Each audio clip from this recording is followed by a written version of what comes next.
In the sleepy village of St. Mary Mead, a wealthy recluse is poisoned in his rose garden, and only Miss Marple sees beyond the lies. Was it the greedy niece, the secretive butler, or the doctor with a hidden past? As clues unravel a locked diary, a cryptic letter, an old scandal, Miss Marple uncovers a motive so shocking it's the last thing anyone expects. Will she outwit a killer driven by a secret no one suspected? Chapter 1. A quiet evening in St. Mary Mead. The sun dipped below the horizon, casting a golden glow over the thatched roofs of St. Mary Mead. The village, nestled in a gentle valley, seemed to sigh contentedly as the day drew to a close. Birds chirped their final songs, and the scent of blooming roses wafted through the air, mingling with the faint aroma of freshly baked bread from Mrs. Price's cottage. It was the kind of evening that made one believe nothing could disturb the serene rhythm of village life. Yet, as Miss Jane Marple knew better than most, even the quietest places could hide the darkest secrets. Miss Marple sat in her favourite armchair by the window of her neat, ivy-clad cottage. Her knitting needles clicked rhythmically, shaping a soft pink scarf for her niece's newborn. The room was cosy, lit by the soft glow of a single lamp and the fading daylight. A cup of tea, now lukewarm, rested on the small table beside her, alongside a plate of shortbread biscuits she'd baked that morning. She wore her usual attire, a simple tweed skirt, a crisp white blouse, and a light cardigan, her silver hair neatly pinned into a bun. At first glance, she appeared to be nothing more than a kindly old spinster, but her sharp blue eyes, darting occasionally to the window, betrayed a mind as keen as ever. Outside, the village was settling into its evening routine. Mr. and Mrs. Bantry, her neighbours up at Gossington Hall, were likely preparing for one of their bridge evenings. Young Tommy Pierce, the butcher's boy, cycled past, whistling a tune, his delivery basket now empty. Miss Marple's gaze followed him briefly, before returning to her knitting. She had always found the comings and goings of St. Mary Mead a fascinating study in human nature. People, she often thought, were like her knitting patterns, predictable in their loops and twists, yet capable of surprising tangles if one didn't pay close attention. Her thoughts were interrupted by the faint sound of laughter from the direction of the village green. She leaned slightly toward the window, careful not to disturb her knitting.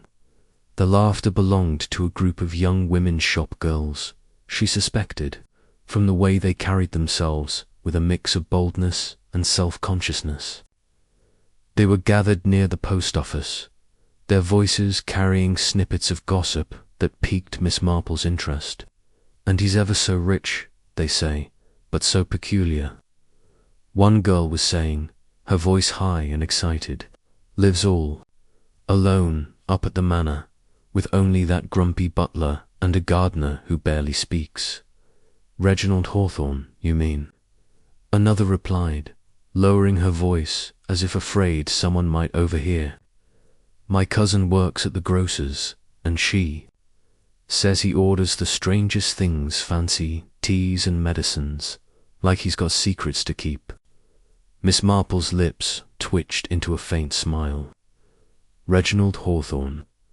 The name had been on everyone's lips since he'd moved into Hawthorne Manor 6 months ago. A widower in his late 50s, wealthy and reclusive, he'd arrived with little fanfare, yet his presence had stirred the village's curiosity.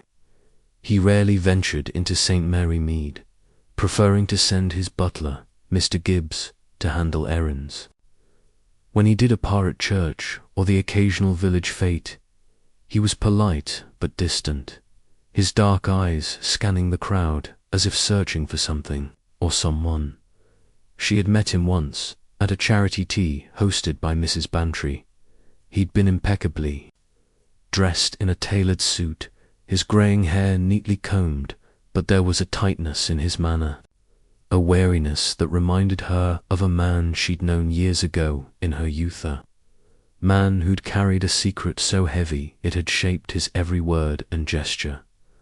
Mr. Hawthorne had spoken little that day, but his brief remarks about the weather and the quality of the scones had been enough for Miss Marple to form an impression. He was a man with a past, and not an entirely happy one. Her knitting needles paused as she considered this. St. Mary Mead was no stranger to newcomers, but few had sparked as much speculation as Mr. Hawthorne. Some said he'd made his fortune in London, perhaps in finance or trade. Others whispered of a tragic love story, claiming his wife's death had driven him to seclusion.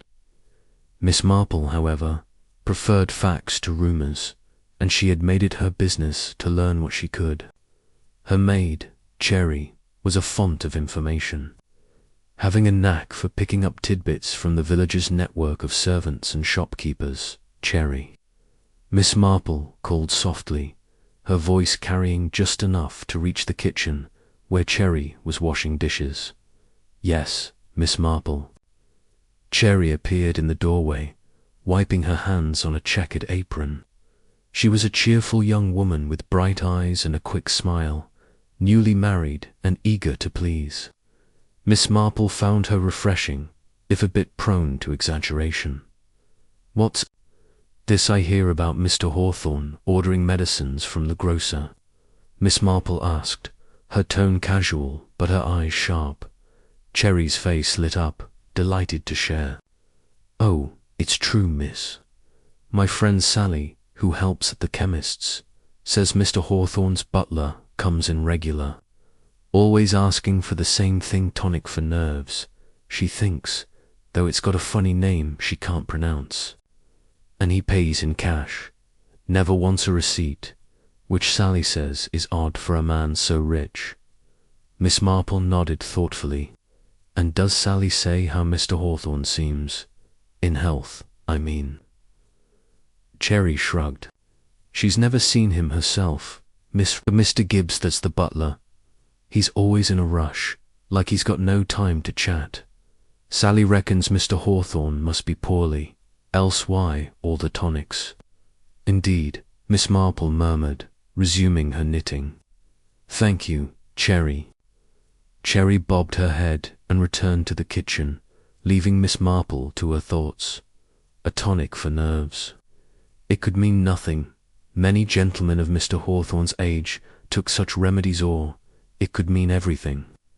She filed the information away, as she always did, like a piece of a puzzle she might need later.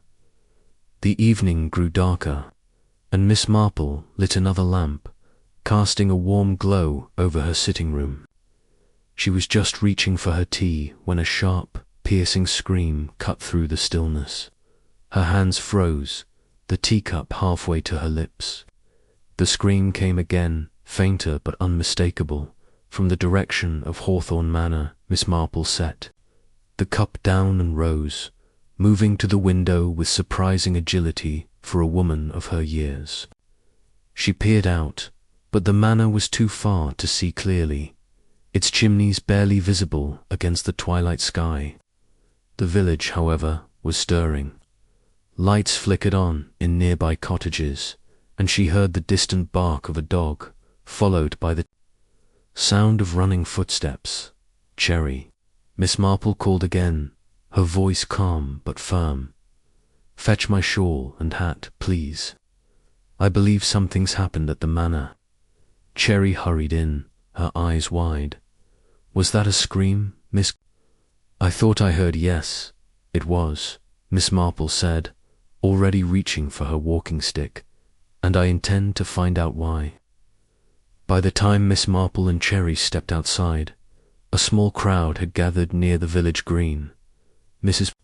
Price, the baker's wife, was clutching her shawl, her face pale. Mr. Haydock, the local doctor, was striding toward the manor, his black bag in hand. And there, hurrying down the lane, was Clara Hawthorne, Mr. Hawthorne's niece, her auburn hair dishevelled and her eyes wild with panic. "Oh, Miss Marple," Clara cried, spotting her. "It's Uncle Reginald He's dead. In the rose garden. I found him just now, and oh, it's awful."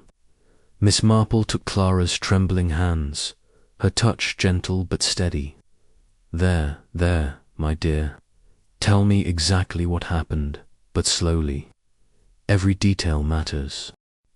Clara swallowed hard, her breath hitching. "I was visiting Uncle for supper, as I do most evenings. He seemed fine, a bit quiet, but that's normal for him. After we ate, he said he wanted to walk in the garden. He loves his roses, you see.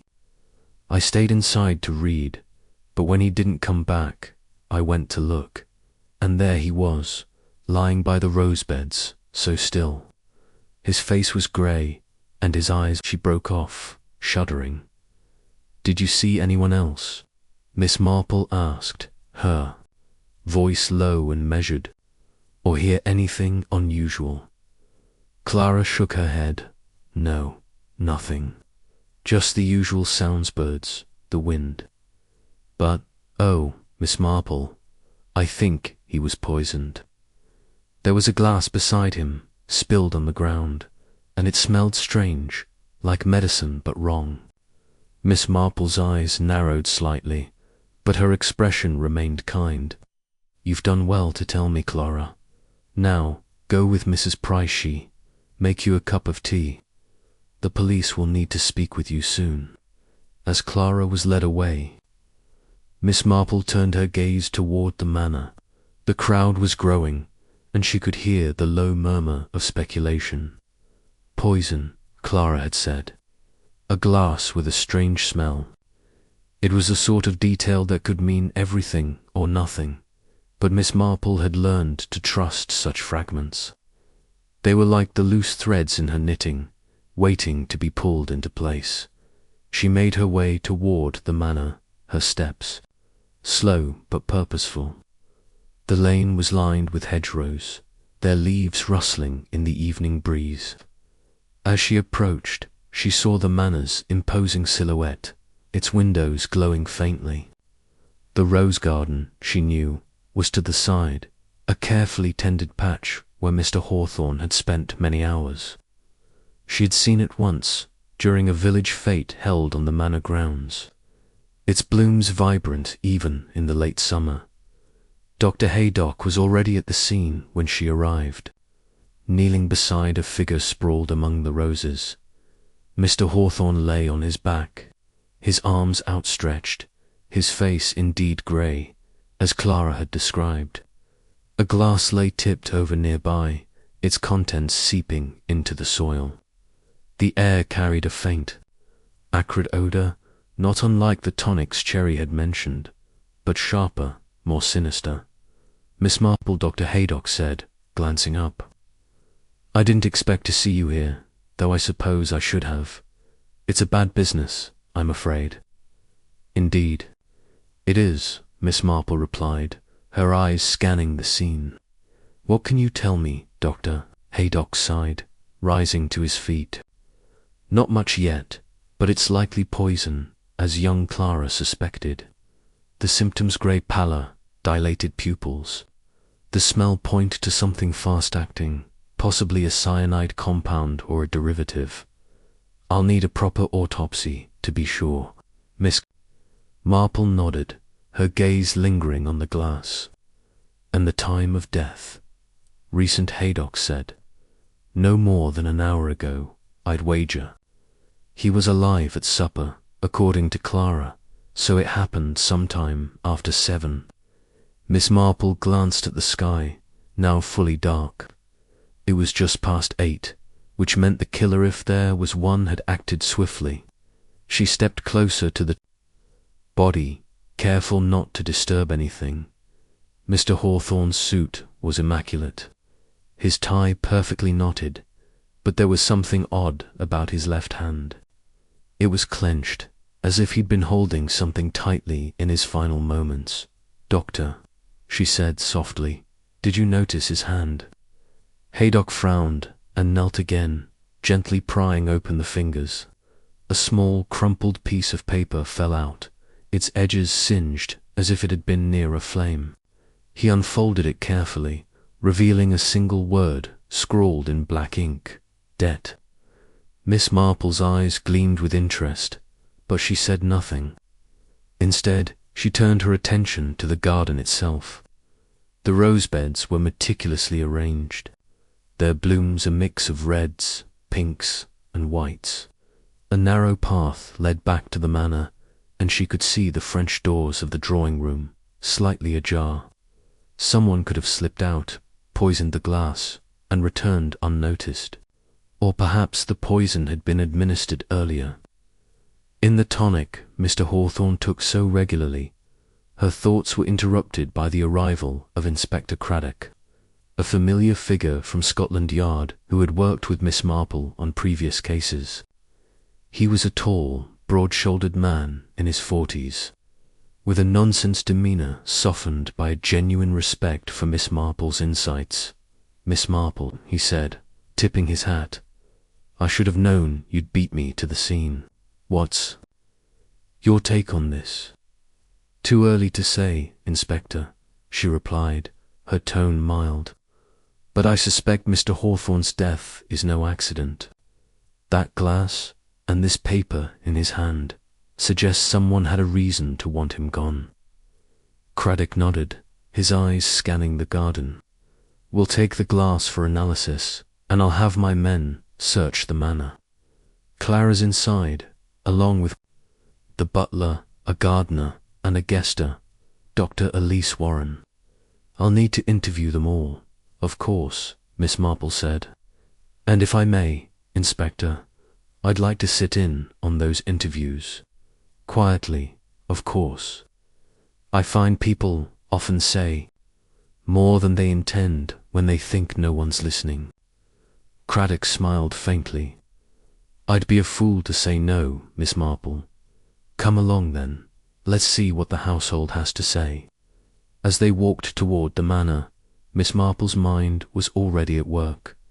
A wealthy recluse, dead by poison, a niece with a possible motive, a butler with a questionable past, a gardener who'd overheard something, and a doctor who knew poisons. And that word debt, it was a thread, a loose one, but she would follow it, as she always did, until the pattern emerged. Inside the manor, the drawing room was a picture of faded elegance: heavy velvet curtains, a mahogany table, and a fireplace crackling softly. Clara sat on a sofa, clutching a handkerchief, her face pale but composed. Mr. Gibbs, the butler, stood near the door, his expression unreadable. Tom, the gardener, hovered awkwardly by the window, his hands dirt-stained, despite the hour, and Dr. Elise Warren, a striking woman in her late 30s with sharp green eyes, sat in an armchair, her posture calm but alert. Miss Marple took a seat in the corner, her knitting in her lap, and listened as Craddock began his questions. Clara repeated her story, her voice steadier now. Gibbs claimed he'd been polishing silver in the pantry, unaware of any trouble until Clara's scream. Tom admitted to working late in the greenhouse, but swore he'd seen nothing unusual. Dr. Warren, who'd been visiting for the weekend, said she'd been reading in her room after supper, only coming downstairs when she heard the commotion. Miss Marple's needles clicked softly, her eyes moving from one face to another. They were all telling the truth, she thought, or at least part of it. But there was something else, something hidden in the pauses, the glances, the way Gibbs's hands twitched or Warren's lips tightened. She thought of a case from years ago in another village, where a man had died in a similar way, his death tied to a secret no one had suspected until the end. As the interviews continued, Miss Marple's mind wandered back to the village, To the gossip she'd overheard, the tonics, the rumours. St. Mary Mead was a small place, but its secrets were as deep as any city's, and she, Jane Marple, would unravel them, one stitch at a time. The night wore on, and the manor grew quiet, save for the soft murmur of Craddock's men searching the rooms. Miss Marple returned to her cottage, her shawl wrapped tightly against the chill. Cherry was waiting, her eyes full of questions, but Miss Marple only smiled and said, "Good night, Cherry. We'll talk in the morning." She sat by her window once more, her knitting in her hands, but her thoughts were far from the scarf. A man was dead, and someone in St. Mary Mead knew why. She would find them, not with grand gestures or dramatic chasers, but with the quiet, relentless patience of a woman who understood the human heart. And so, as the village slept, Miss Marple began to weave the threads of a mystery that would shake St. Mary Mead to its core. Chapter 2. The body in the rose garden. The scream that had pierced the quiet evening in St. Mary Mead lingered in the air like a discordant note, unsettling the villagers' usual calm. Miss Jane Marple, seated in her cosy cottage with her knitting, needles clicking rhythmically, paused mid-stitch. Her sharp eyes, framed by delicate spectacles, flicked toward the window. The sound had come from the direction of Hawthorne Manor, the grand but somewhat faded estate recently occupied by Mr. Reginald Hawthorne. She set her knitting aside, her mind already sifting through possibilities. Screams in St. Mary Mead were rare, and they seldom meant anything trivial. Outside, the village was stirring. The soft glow of lamplight spilled from cottage windows, and a few curious neighbours had stepped onto their doorsteps, craning their necks toward the manor. Miss Marple rose, smoothing her skirt, and reached for her shawl. She had no intention of rushing to the scene. Haste was unbecoming and rarely revealing, but she knew that whatever had happened would soon reach her ears. Gossip in St. Mary Mead flowed faster than the stream that wound through its meadows. Within the hour the news arrived, carried by Mrs. Price, the postmistress, who burst into Miss Marple's sitting room with the urgency of a herald. "Miss Marple, it's dreadful," she gasped, clutching her scarf. "Mr. Howcon found in his rose garden, stiff as a board. They're saying it's murder." Miss Marple's expression remained calm, though her eyes gleamed with interest. "Murder, you say? How very shocking. Who found him, Mrs. Price?" "The gardener, Tom," Mrs. Price replied, lowering her voice as if the walls might overhear. "He was trimming the hedges near the roses when he saw Mr. Hawthorne lying there, face all twisted. Poison, they're whispering. Something awful and unnatural." "Poison," Miss Marple repeated softly, her mind conjuring images of past cases: foxglove in a teacup, arsenic in a pudding. "That is unusual for St. Mary Mead. And what of the household? Were they present?" "Oh yes," Mrs. Price said, eager to share more. "Miss Clara, his niece, was there, looking pale as a ghost. And that butler, Mr. Gibbs, all stiff and proper but shaken, I'd wager. Then there's Dr. Warren, that lady doctor visiting from London Adsort, if you ask me. And Tom, of course. Though he's half mad with fright." Miss Marple nodded, storing each detail like a piece of a puzzle. "Thank you, Mrs. Price. I'm sure the police will sort it out. Would you like a cup of tea before you go?" Mrs. Price declined, too eager to spread the news elsewhere, and bustled out. Miss Marple returned to her chair, but her knitting lay untouched. Her thoughts were already at Hawthorne Manor, where a man lay dead among his roses, and a killer, perhaps, was hiding in plain sight. By morning, Hawthorne Manor was a hive of activity. The rose garden, a meticulously tended patch of vibrant blooms, was cordoned off with ropes, and a small crowd of villagers hovered at the manor's gates, whispering and pointing. Miss Marple, having decided a morning walk was in order, strolled past the manor at a leisurely pace, her eyes taking in every detail. The garden was visible from the lane, its roses glowing red and pink in the sunlight, but the spot where Mr. Hawthorne had been found was obscured by a hedge. A constable stood guard, his face stern but his youth betraying a hint of unease. Inside the manor, the household was in disarray. Clara Hawthorne, a slender young woman of 25 with auburn hair and anxious eyes, sat in the drawing room, twisting a handkerchief.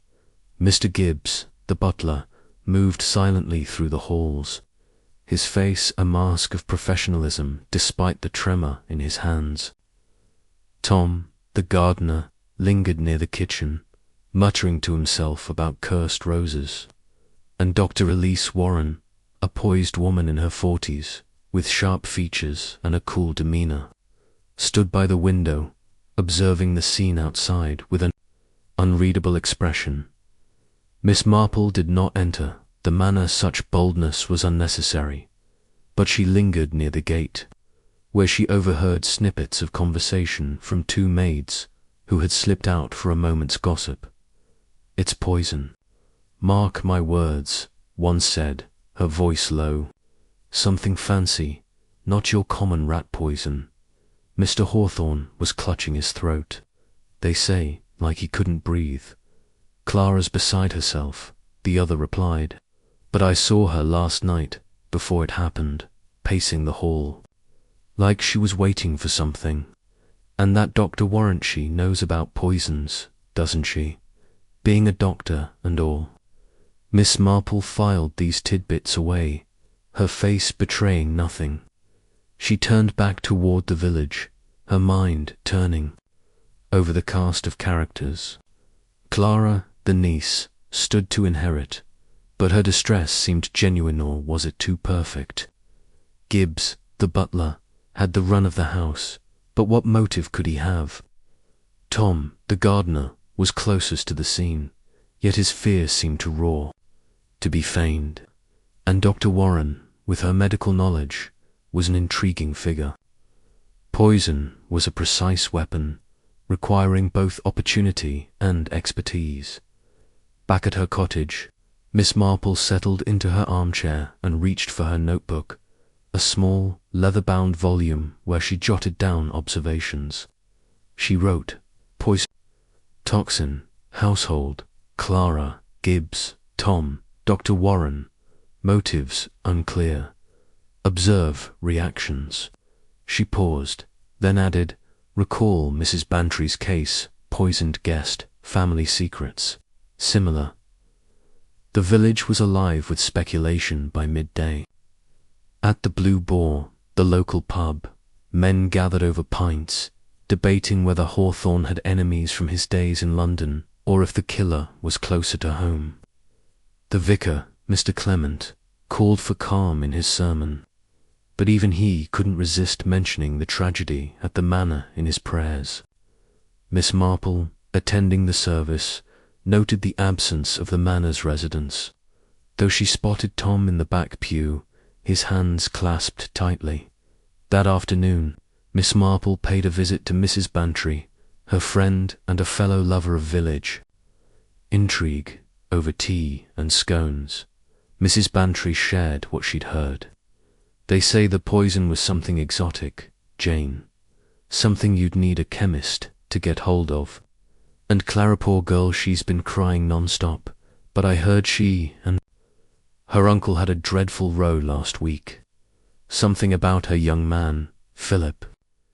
Miss Marple sipped her tea, her mind drifting to a case years ago when a young woman had poisoned her guardian over a forbidden romance.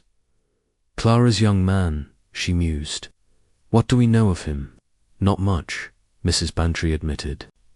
"Philip Drake works in a bank in Much Benham. Nice enough, but Hawthorne didn't approve. Thought him beneath Clara's station. Interesting, Miss Marple said, her voice soft. Disapproval can breed resentment, and resentment can lead to unwise actions. Mrs. Bantry leaned forward, her eyes bright. Do you think Clara did it, Jane? Or perhaps that doctor? She's awfully composed for someone in a house with a murder. Miss Marple smiled faintly. It's too early to say, Dolly, but people reveal themselves in time. They always do. As evening fell, Miss Marple took another walk, this time pausing near the manor's gate again. The constable had been replaced by another, and the crowd had thinned, but the air was thick with tension. She overheard a fragment of conversation. Between two villagers passing by, they're searching the house now. Found some bottles in the cellar, could be the poison. Miss Marple's lips pursed. Bottles in the cellar could mean anything: wine, cleaning fluids, or something more sinister. She made a mental note to inquire further when the opportunity arose. For now, she turned her attention to the manor's windows, where silhouettes moved against the lamplight. Clara was pacing, her shadow restless. Gibbs stood still, perhaps watching the others. Dr. Warren was nowhere to be seen. Back at her cottage, Miss Marple lit a fire and settled into her chair. Her knitting resumed, but her mind elsewhere. She thought of the rose garden, its beauty, marred by death. Roses, she mused, were deceptive lovely to look at, but their thorns could draw blood. Much like people, she thought, much like this case, the poison intrigued her most. A rare toxin suggested planning, not impulse. Whoever had killed Hawthorne had access to something unusual, and the knowledge to use it. Dr. Warren's medical background made her an obvious suspect, but Miss Marple knew better than to leap to conclusions. Clara's inheritance was a motive, but her distress seemed too visceral. Gibbs and Tom were less clear servants, often knew more than they let on, and gardeners had access to all manner of chemicals. As the clock struck 9, Miss Marple set her knitting aside and picked up her notebook again. She wrote, poison exotic, deliberate. Clara, inheritance, lover. Dr. Warren, expertise, possible past. Gibbs, loyalty. Tom, opportunity, garden check for unusual plants. She paused, then underlined reactions. The killer, she knew, would betray themselves not in their words, but in their silences, their glances, their hesitations. The village would talk, and Miss Marple would listen. The body in the rose garden was only the beginning. Somewhere in Hawthorne Manor, or perhaps in the quiet lanes of St. Mary Mead, the truth was waiting to be uncovered, and Jane Marple, with her sharp eyes and sharper mind, was already on its trail. The next morning brought a fresh wave of gossip.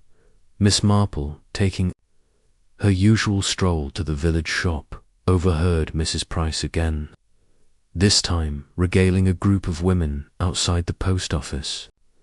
They've sent for an inspector from Much Benham, she said, her voice hushed but excited.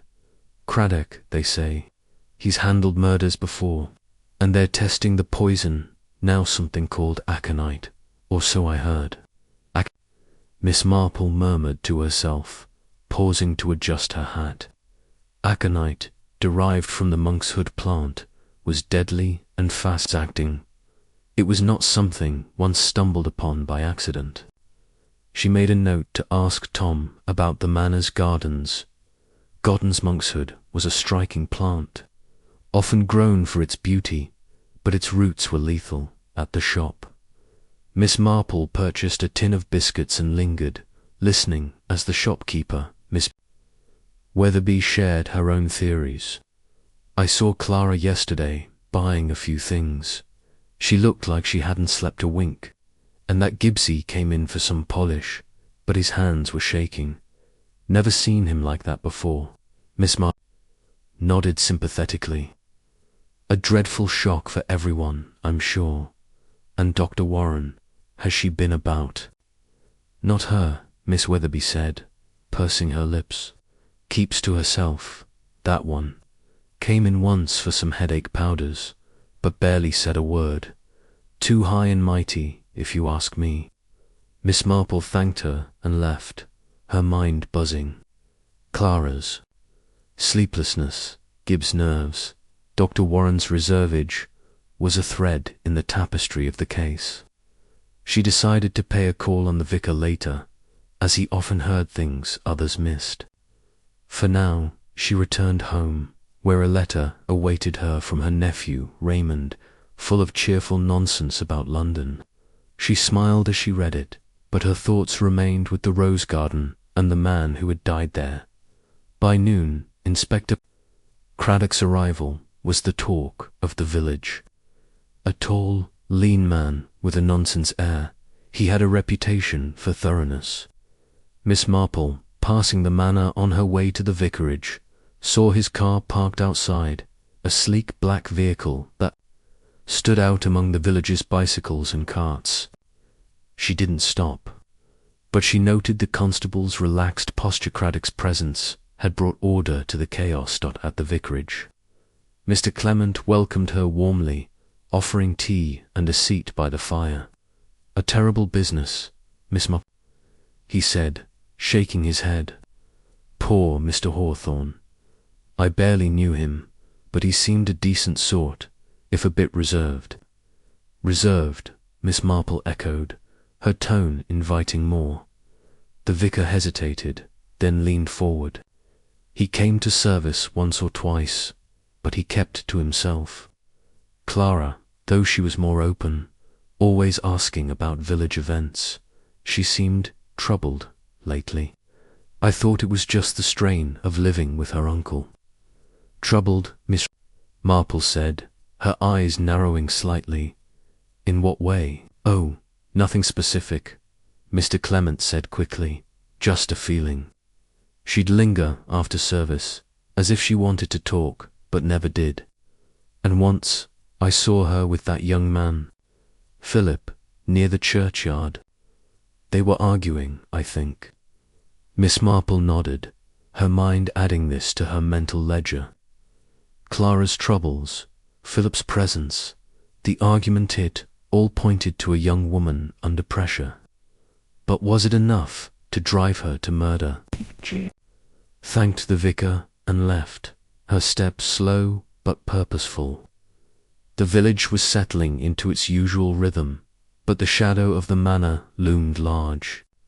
Miss Marple knew that Inspector Craddock would be interviewing the household now, asking questions, probing alibis. She had no doubt he was competent, but competence alone wouldn't unravel this case. It required understanding of people, their secrets, their silences. That evening, Miss Marple sat by her fire, her notebook open. She wrote, Aconite monkshood, check garden, Clara, troubled, Philip, argument, Gibbs, nervous, Dr. Warren, reserved, medical knowledge, Vickers. Observations. She paused, then added, reactions at manor watch closely. She closed the notebook and picked up her knitting, the needles clicking softly. The body in the rose garden was a puzzle, but puzzles had solutions, and Jane Marple, with her quiet ways and keen mind, was determined to find it. The village slept, but at Hawthorne Manor the lights burned late. Somewhere among its residents Clara, Gibbs, Tom, or Dr. Warren a killer was hiding, and Miss Marple in her little cottage was already one step closer to the truth. Chapter 3. The Inspector's Arrival the morning after the grim discovery in the rose garden. St. Mary Mead awoke to a subdued hum of curiosity and dread. The village, usually content with a gentle rhythm of daily chores and idle chatter, now buzzed with whispers about the death of Mr. Reginald Hawthorne. The news had spread like wildfire, carried by early risers who'd seen the police car winding up the lane to Hawthorne Manor. By breakfast, every cottage and shop had its own version of the tale, each more embellished than the last. In her modest cottage on the edge of the village, Miss Jane Marple sat by her window, her knitting needles clicking softly as she listened to the world outside. The air was thick with speculation, but Miss Marple's mind was already sifting through the fragments of truth she'd gathered the previous evening. The scream that had pierced the quiet night still echoed in her thoughts. It had come from the manor, sharp and unmistakable, just as she'd been setting aside her knitting to draw the curtains. She'd paused, her sharp eyes scanning the darkened lane, but no further sound followed. By morning, the village had confirmed her suspicions. Mr. Hawthorne was dead, found sprawled among his prized roses, his face contorted in a final grimace. Poison, they said, a rare and wicked kind, not the sort one stumbled upon by accident. Miss Marple's lips pursed slightly as she considered this. Poison was a deliberate choice, a weapon that required planning and nerve. Whoever had wielded it had known exactly what they were doing. As the sun climbed higher, a sleek black police car pulled up to Hawthorne Manor, its tires crunching on the gravel drive. Inspector Derek Craddock stepped out, adjusting his hat against the morning glare. He was a tall man, nearing 40, with a lean frame and a face that suggested both intelligence and impatience. His reputation preceded him, detective from the county force, known for his methodical approach, but occasionally blindsided by the subtle occurrence of human nature. Miss Marple, who had met him on a previous case, thought him competent but prone to overlooking the small details that often unravelled the tightest knots. She watched from her window as he strode toward the manor's front door, his notebook already in hand. The investigation had officially begun. Inside the manor, the household was in disarray. The staff moved like shadows, their faces pale and their voices hushed. Clara Hawthorne, the late Mr. Hawthorne's niece, sat in the drawing room, her hands clasped tightly in her lap. She was a slight young woman, barely 25, with delicate features and auburn hair pinned loosely at her nape. Her eyes, red-rimmed from crying, darted toward the door every few seconds, as if expecting her uncle to walk through it. Across from her stood Mr. Gibbs, the butler, his posture rigid despite the faint tremor in his hands. He was an older man, nearing 60, with a lined face and a demeanor that suggested years of service and, perhaps, secrets kept in the name of loyalty. The gardener, Tom, lingered near the window, his rough hands twisting a cap as he stared out at the garden where his employer had met his end. Dr. Elise Warren, a guest at the manor, sat apart from the others, her expression calm but her fingers drumming lightly on the arm of her chair. She was a striking woman in her late 30s, with sharp green eyes and a manner that suggested both confidence and caution. Inspector Craddock wasted no time. He gathered the household in the drawing room, his voice crisp as he introduced himself. And his purpose? "I'm here to investigate the death of Mr. Reginald Hawthorne," he said, his gaze sweeping the room. "I understand this is a difficult time, but I'll need your full cooperation. We're treating this as a suspicious death, and I'll be speaking to each of you individually. For now, I'd like to hear what happened last night from all of you." A heavy silence followed. Clara was the first to speak, her voice trembling. "I was in my room when I heard the scream. It was just after 9, I think. I thought it was one of the maids at first, but then I heard footsteps running down the hall. I went to the window and saw Uncle Reginald in the garden. He wasn't moving." Her voice broke, and she pressed a handkerchief to her lips. Craddock nodded, jotting a note. And you, Mr. Gibbs, where were you? The butler cleared his throat, his tone measured. I was in the pantry, sir, polishing the silver. I heard the scream and came at once. By the time I reached the garden, Miss Clara was already there, and Tom was kneeling beside the master. There was nothing to be done. Tom shifted uncomfortably, his voice gruff. I was in my shed, putting away tools. Heard the scream and ran out. Found Mr. Hawthorne lying there, all twisted up. I checked his pulse, but he was gone. Never seen anything like it. Dr. Warren spoke last, her voice steady. I was in the library, reading.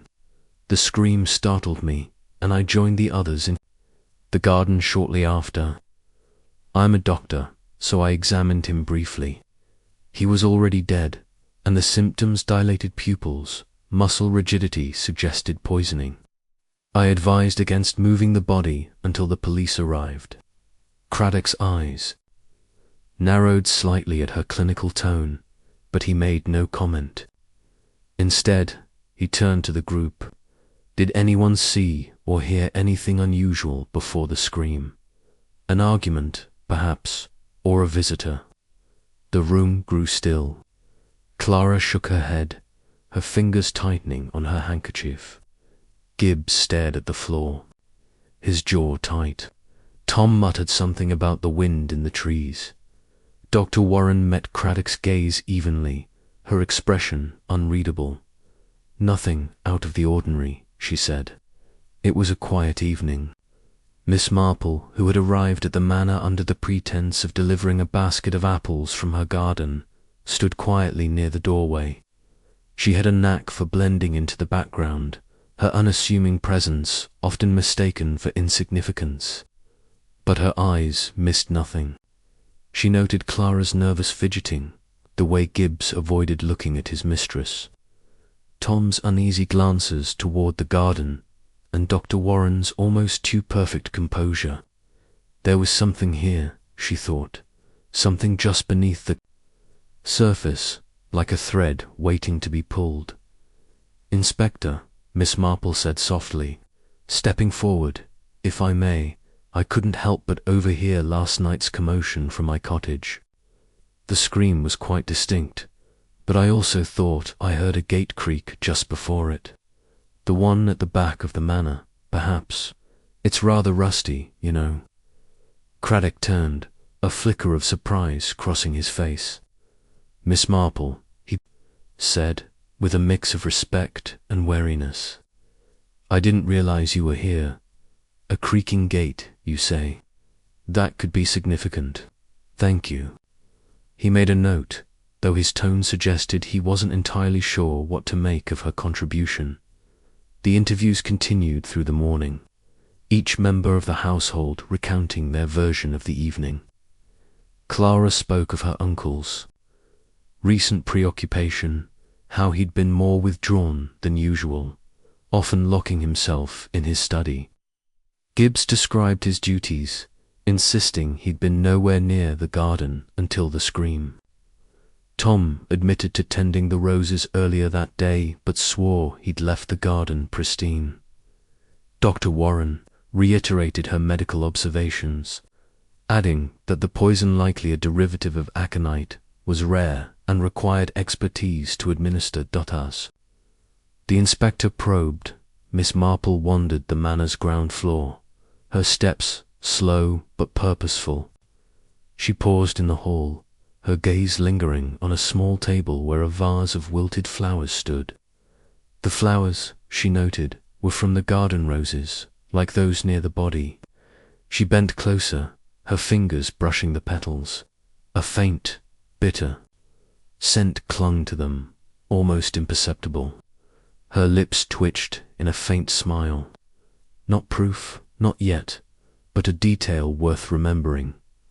By midday, Craddock had gathered enough to form a preliminary theory. Poisoning of this kind suggests premeditation, he told his sergeant, who'd joined him in the manor's library. The killer knew Hawthorne's habits, knew he'd be in the garden last night. It's someone close, someone in this house. The sergeant, a younger man with a habit of nodding too eagerly, scribbled in his notebook. The niece, maybe. She's set to inherit, isn't she? Or that Dr. She knows her poisons. Craddock frowned. Possibly, but we need more than motive. The diary Miss Marple mentioned could be key. Hawthorne was hiding something, and someone wanted it kept quiet. Miss Marple, who had slipped into the library to return a borrowed book, overheard this exchange. She cleared her throat delicately. If I may, Inspector, people often hide things not because they're guilty, but because they're afraid. Mr. Hawthorne's secrecy might point to a threat he felt, rather than one he posed. Have you considered the staff's backgrounds? Loyalty can mask all sorts of sins. Craddock's brow furrowed, but he nodded. I'll look into it, Miss Marple, thank you. As the day wore on, the investigation deepened. Craddock's team searched the garden, finding traces of the poison in a discarded vial hidden beneath a rosebush. The vial was small, unmarked, and bore no fingerprints of frustrating dead end. Meanwhile, the village continued to churn with gossip. At the post office, Mrs. Price, the postmistress, recounted how Hawthorne had received a letter with no return address just days before his death.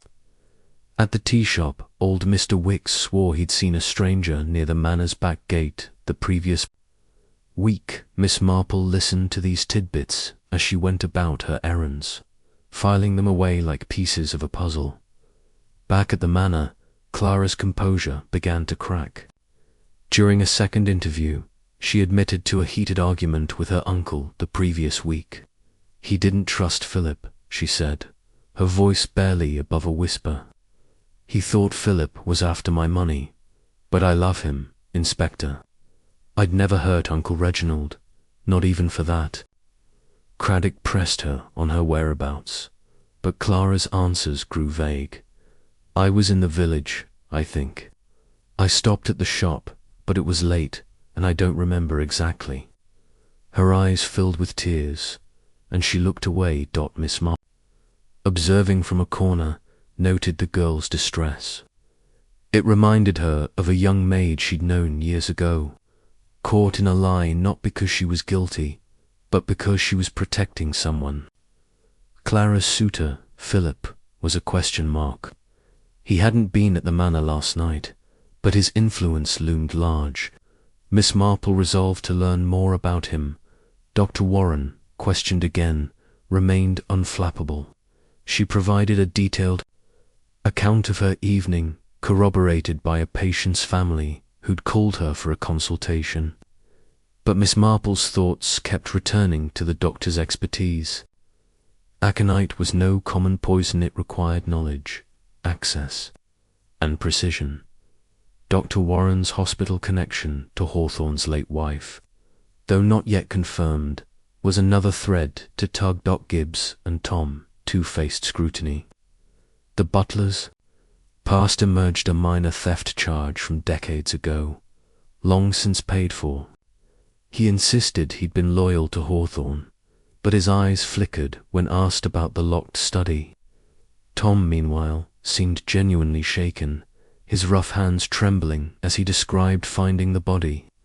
Yet his story about the argument he'd overheard nagged at Miss Marple.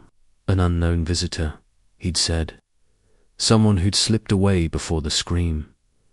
By evening, the manor was a hive of quiet tension.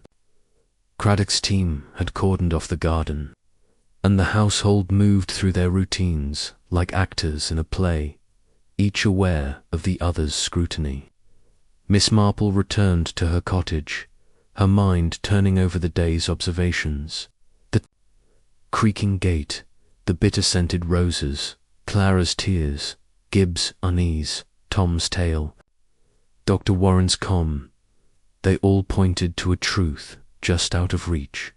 As she settled into her armchair, her knitting resumed its steady rhythm. The case was like a tangled skein of wool, she thought. Each thread led somewhere, but only if you followed it carefully. The inspector was doing his part, methodical and thorough, but he needed a nudge toward the smaller things, the glances, the hesitations, the lies told not to deceive, but to protect. Miss Marple's eyes gleamed in the lamplight. The killer was close, she was certain, and they were clever, but not clever enough to fool an old spinster who'd seen too much of human nature to be deceived by appearances. The investigation would continue tomorrow, with the diary's secrets, the visitor's identity, and the motive still elusive. But Miss Marple knew one thing: the truth, like a weed in a rose garden, had a way of breaking through, no matter how deeply it was buried. Chapter 4. Whispers of Old Grudges. The morning after Mr. Hawthorne's death dawned grey and damp over St. Mary Mead, the kind of weather that seemed to coax secrets from the shadows. Miss Jane Marple sat in her cosy sitting room, her knitting, needles clicking rhythmically as she worked on a pale lavender shawl. The fire crackled in the hearth, casting a warm glow over the room, but her mind was far from the comfort of her cottage. The village was alive with whispers, and Miss Marple, with her keen ear for the undercurrents of human nature, was already sifting through the gossip that had begun to swirl like leaves in an autumn wind. From her window, she could see the lane leading to Hawthorne Manor, where a small crowd of villagers had gathered, their heads bent together as they exchanged theories about the tragedy. The news of Reginald Hawthorne's poisoning had spread faster than a flu, and with it came speculations, some wild, some plausible, but all tinged with the peculiar excitement that a scandal brings to a quiet place. Miss Marple's lips pursed slightly as she considered the weight of such talk. Gossip, she knew, was often a distorted mirror, but even distortions could reflect fragments of truth. She had just set her knitting aside to pour a cup of tea when her young friend, Lucy Brent, burst through the door, her cheeks flushed from the chilly air. Lucy, a bright-eyed girl who helped with the village's small library, was a reliable source of news, her enthusiasm for detail rivaling Miss Marple's own. "Oh, Miss Marple, it's dreadful," Lucy exclaimed, shedding her coat and perching on the edge of a chintz-covered chair. "Everyone's talking about Mr. Hawthorne. They're saying it was poison, something exotic, not the sort of thing you'd find in a chemist's shop. And Clara, his niece, is beside herself. I saw her in the village this morning, looking like she hadn't slept a wink." Miss Marple nodded, her expression serene but her eyes sharp. "Poor Clara," she murmured, offering Lucy a biscuit from a tin. "It must be a terrible shock. What else are they saying, my dear?" Lucy leaned forward, her voice dropping to a conspiratorial whisper. "Well, there's talk that Clara and Mr. Hawthorne didn't get on. Something about her inheritance.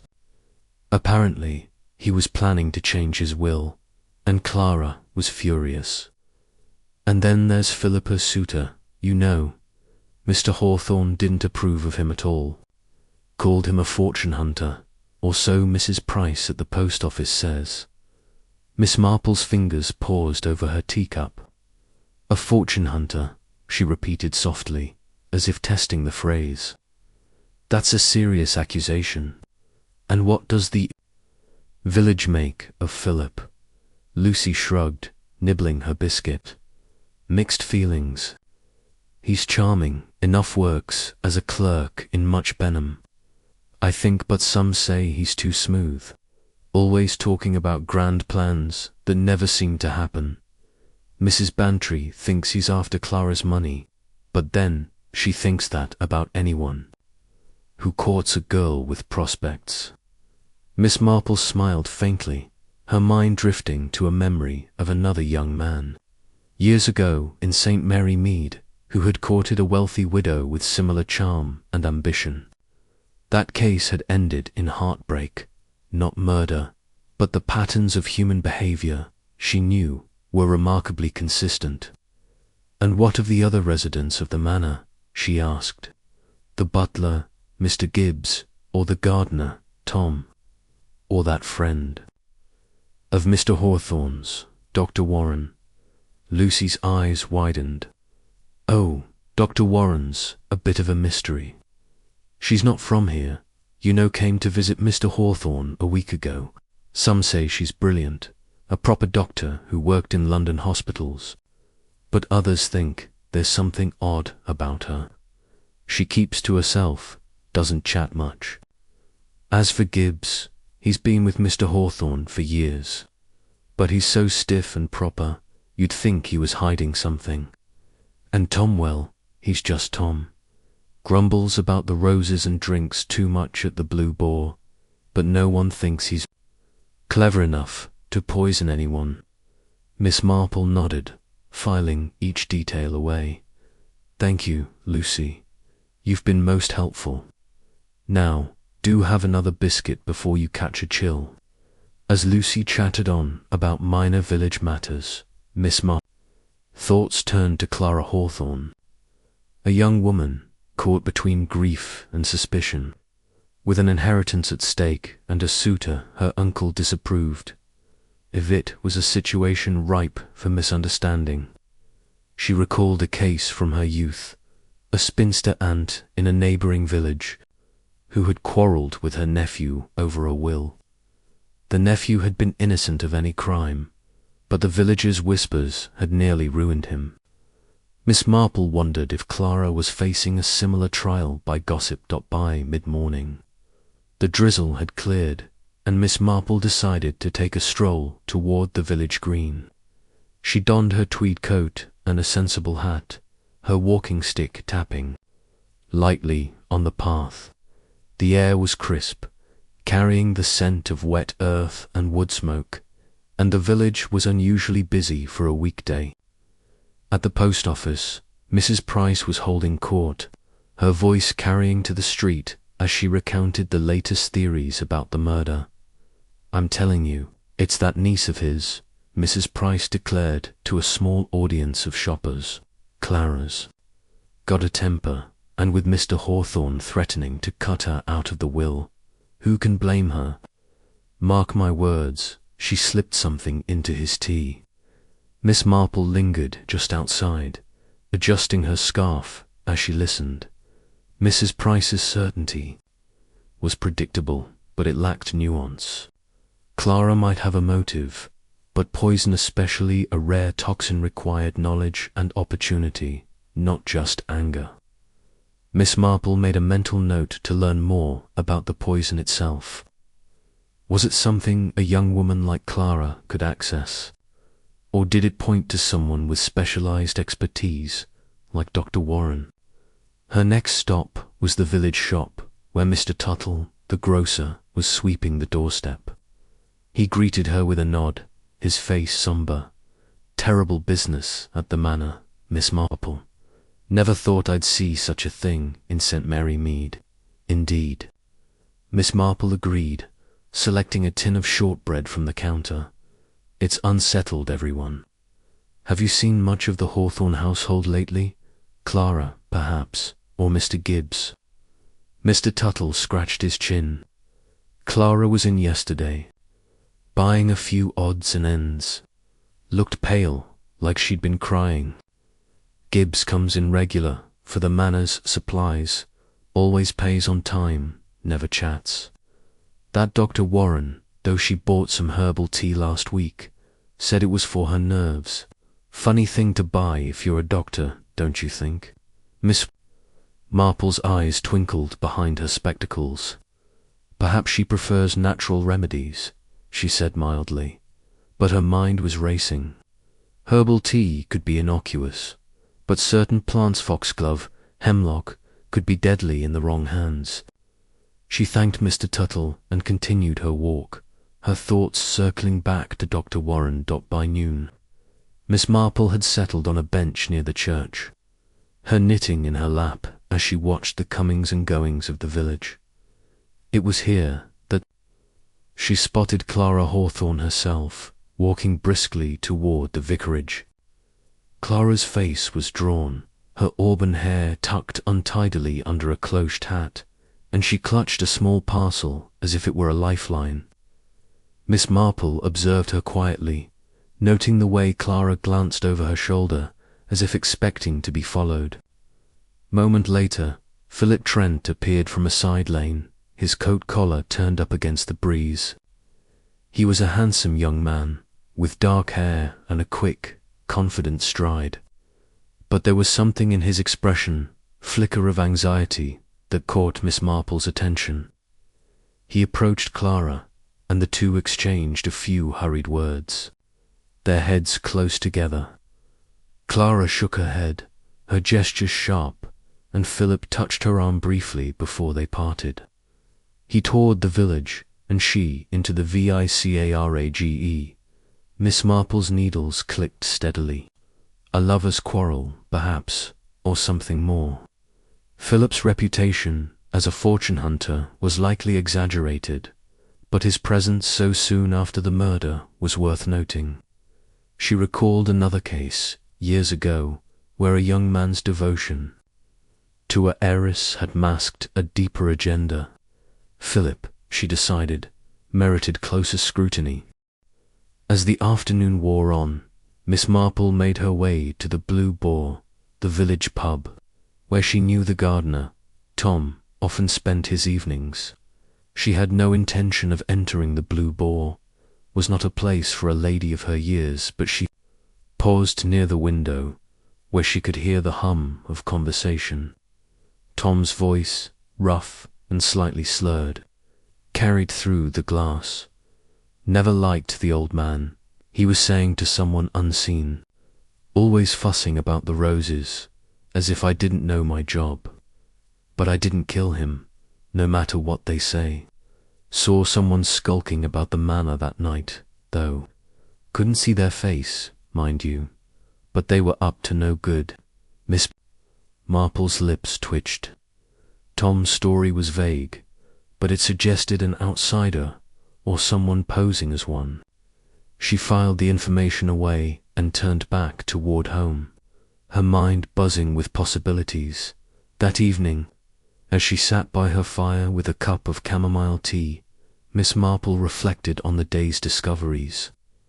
Clara's strained relationship with her Uncle Philip's questionable motives, Dr. Warren's herbal tea, Gibbs' loyalty, and Tom's mysterious visitor each was a thread in a tangled skein, and she was only beginning to unravel it.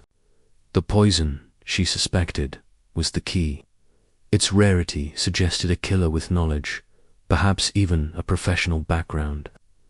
Dr. Warren was the obvious candidate, but Miss Marple had learned never to trust the obvious. She thought back to a case from her early days in St. Mary Mead, when a local chemist had been poisoned with a rare alkaloid. The killer had been a quiet, unassuming woman, driven by a grudge no one had suspected. The parallels were striking, but Miss Marple cautioned herself against jumping to conclusions. Human nature was predictable, but it was also endlessly inventive. As she prepared for bed, Miss Marple glanced at the photograph on her mantelpiece, a faded image of her nephew, Raymond, and his wife, Joan. Raymond often teased her about her hobby of solving crimes, but he respected her instincts. She wondered what he would make of this case, with its web of grudges and secrets. Smiling to herself, she turned down the lamp and climbed the stairs, her mind already turning to the next day's inquiries. The village of St. Mary Mead might seem sleepy, but beneath its calm surface, Miss Marple knew, lay passions and betrayals, as old as time, and she was determined to uncover them. The following morning, Miss Marple resumed her quiet investigation, her steps taking her toward the manor itself. She had no official business there, but a basket of homemade preserves provided a plausible excuse to call on the household. The manor's gates were open, and a young constable stood guard, his face serious, but his manner polite. "Good morning, Miss Marple," he said, tipping his helmet. "Come to see Miss Clara, have you?" "Indeed," she replied, her smile disarming, just a small gift to cheer her in these difficult times. "Is Inspector Craddock about?" "He's inside, ma'am, questioning the staff. It's a right puzzle, this case." Miss Marple nodded sympathetically and made her way up the drive, her eyes taking in the manor's neatly trimmed hedges and the rose garden where Mr. Hawthorne had met his end. The roses, she noted, were in full bloom, their petals vibrant against the grey stone of the manor. A fittingly dramatic setting for a murder, she thought. At the door, she was met by Mr. Gibbs, the butler, whose face was as impassive as ever. "Miss Marple," he said, bowing slightly. "Miss Clara is in the drawing-room. I'll inform her of your visit." "Thank you, Mr. Gibbs," she said, handing him the basket. "And how are you bearing up? It must be a dreadful strain, with all that's happened." Gibbs hesitated, his eyes flickering with something unreadable. "It's a sad business, ma'am. Mr. Hawthorne was a good master, whatever his faults. We're all doing our best to assist the police." Miss Marple nodded, her gaze lingering on his hands, which were clenched tightly at his sides. "Of course," she said. "You've been with him a long time, haven't you?" 15 years, ma'am," Gibbs replied, his voice steady but his posture stiff. "I'll fetch Miss Clara." As he disappeared into the house, Miss Marple took the opportunity to glance around the hall. The manor was grand but not ostentatious, its furnishings a mix of old money and modern restraint. A portrait of a stern-looking woman, presumably Hawthorne's late wife, hung above the staircase, her eyes seeming to follow Miss Marple's movements. The air was heavy with the scent of polish and something fainter, like old paper or secrets. Clara appeared a moment later, her face pale but composed. "Miss Marple, how kind of you to come," she said, gesturing toward the drawing-room. "Please, do sit down." The drawing-room was bright, with tall windows overlooking the garden, but the atmosphere was sombre. Clara sat stiffly on a velvet sofa, her hands folded in her lap. "I suppose you've heard all the talk," she said, her voice low. "They're saying I had something to do with it. It's absurd, but people will talk." Miss Marple settled into an armchair, her knitting bag at her feet. "People always do, my dear," she said gently. "But truth has a way of rising to the surface. Tell me, how were things between you and your uncle before?" All this, Clara's lips trembled, but she met Miss Marple's gaze. "We had our differences. He was set in his ways, and he didn't like Philip. Thought he wasn't good enough for me, but I loved Uncle Reginald, in my way. I'd never have hurt him." Miss Marple nodded, her expression sympathetic but her mind alert. Clara's words were sincere, but there was a brittleness to her tone, as if she were holding something back. "And this business about the will," she prompted gently. "There's talk he meant to change it." Clara's cheeks flushed. "He mentioned it once or twice, but it wasn't serious. He was always making grand pronouncements. I didn't think much of it." Miss Marple let the subject drop, sensing Clara's discomfort. Instead, she turned the conversation to lighter matters, the weather, the village fete, while her eyes roamed the room. A small writing desk in the corner caught her attention, its surface cluttered with papers and a single, unopened letter addressed to Mr. Hawthorne. The handwriting was neat, almost clinical, and Miss Marple wondered if it might belong to Dr. Warren. Before she could inquire further, Inspector Craddock entered, his face weary but his manner brisk. "Miss Marple," he said, nodding. I didn't expect to see you here. Just a neighbourly visit, she replied, rising to her feet. But since you're here, Inspector, might I have a word? Craddock raised an eyebrow, but gestured toward the hall. Once out of Clara's earshot, Miss Marple spoke quietly. Have you learned anything about the poison, Inspector? Its nature might tell us a great deal about the killer. Craddock sighed, rubbing his temples. It's a rare alkaloid, derived from a South American plant. Not something you'd find in a garden shed. We're looking into how it might have been obtained, but it's a slow process. Miss Marple's eyes gleamed. A plant, you say? That's most interesting. And have you searched Mr. Hawthorne's study thoroughly? I understand there's a diary that might shed light on things. Craddock's expression sharpened. We found the diary, but it's locked, and the key's missing. We're working on opening it without damaging the contents. You think it's important? I think, Miss Marple said carefully, that Mr. Hawthorne was a man with secrets, and secrets have a way of getting people killed. Craddock studied her for a moment, then nodded. I'll keep that in mind, Miss Marple. And if you hear anything in the village well, you know where to find me. As Miss Marple made her way back to the village, her mind was a whirl of possibilities. The poison, the diary, the letter, Clara's evasiveness, Gibbs' tension, Tom's visitor, and Dr. Warren's expertise was a puzzle with too many pieces, but she was beginning to see the shape of it. The grudges that had surfaced in the villagers' whispers were not new. She suspected, but rooted in a past that Hawthorne had tried to bury. That evening, as she sat by her fire once more, Miss Marple opened her notebook and began to jot down her thoughts. The killer, she wrote, is someone with access to rare poison and a motive tied to Hawthorne's past. Dr. Warren's medical background makes her a candidate, but Gibbs' loyalty and Clara's inheritance cannot be ignored. Philip's role is unclear, lover or opportunist, and the visitor, Tom Sawkard, it be an outsider or someone closer to home. She paused, her pen hovering over the page. There was something else, something she had overlooked a detail from her conversation with Mr. Tuttle, perhaps, or the séance Lucy had mentioned in passing.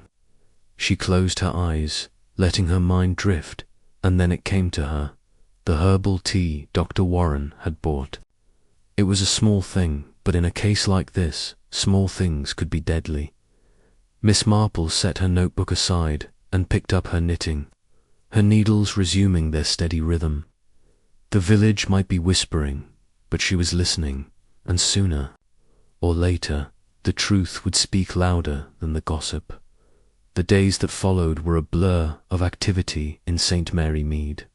Inspector Craddock's investigation intensified, with constables combing the manor and interviewing anyone who had crossed paths with Hawthorne in recent weeks.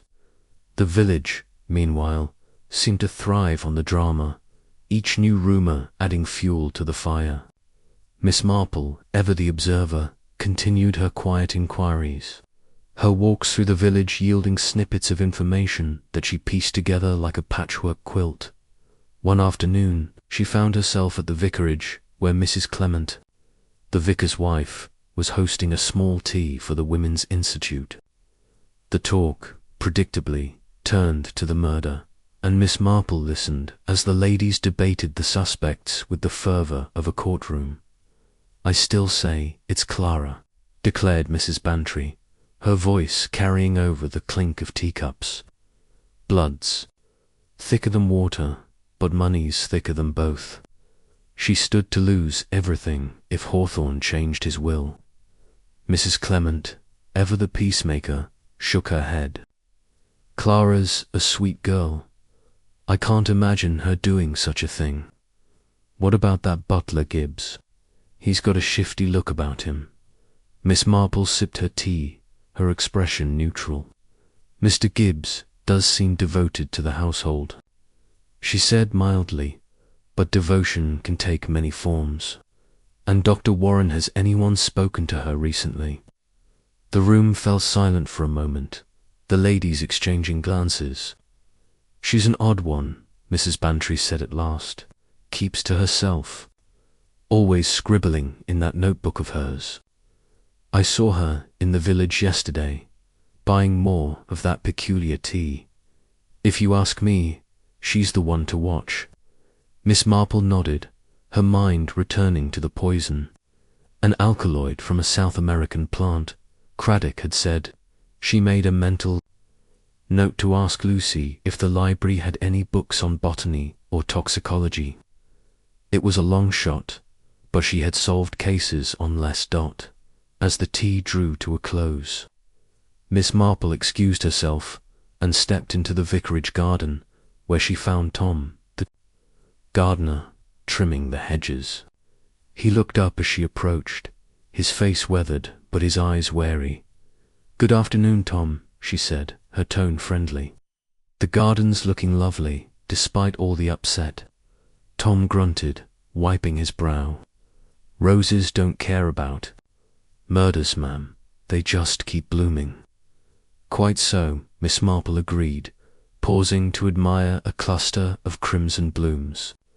"You mentioned seeing someone near the manor the night before Mr. Hawthorne died. Can you recall anything more about them? A coat, perhaps, or the way they moved?" Tom frowned, his shears pausing. "It was dark, ma'am. All I saw was a shadow, moving quick-like toward the back gate. Could have been a man or a woman, for all I know. But they weren't supposed to be there, that's for sure."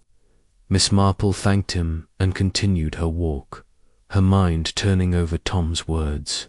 A shadow by the back gates, someone who knew. The manor's layout, perhaps, or someone desperate enough to take risks. She thought of Dr. Warren's notebook, Gibbs' clenched hands, Clara's parcel, and Philip's anxious glance. The pieces were there, but the picture was still incomplete. That evening, as she sat in her cottage, Miss Marple received an unexpected visitor, Inspector Craddock, looking more harried than ever. He accepted a cup of tea and sank into a chair, his notebook open on his knee. "We've had a breakthrough," he said, his voice low. "The diary's been opened.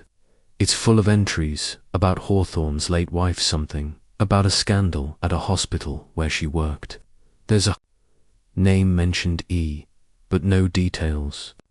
And there's a letter tucked inside, addressed to Hawthorne, warning him about old debts coming due." Miss Marple's eyes narrowed. "E," she repeated. "And the letter, did it have a signature?" "No signature," Craddock said, shaking his head, "but the handwriting matches a note we found in Dr. Warren's room. We're bringing her in for questioning tomorrow." Miss Marple nodded, her mind racing. Dr. Warren, the hospital, the poison. The letter, it was all coming together, but there was still a piece missing. "Be careful, Inspector," she said softly. "The truth is like a rose, it's beautiful, but it has thorns." Craddock gave her a wry smile and took his leave, promising to keep her informed. As the door closed behind him, Miss Marple picked up her knitting, her needles clicking in the quiet. The whispers of old grudges were growing louder, and she was closer than ever to hearing the truth. Chapter 5. The locked study the morning after Inspector Craddock's initial interviews at Hawthorne Manor.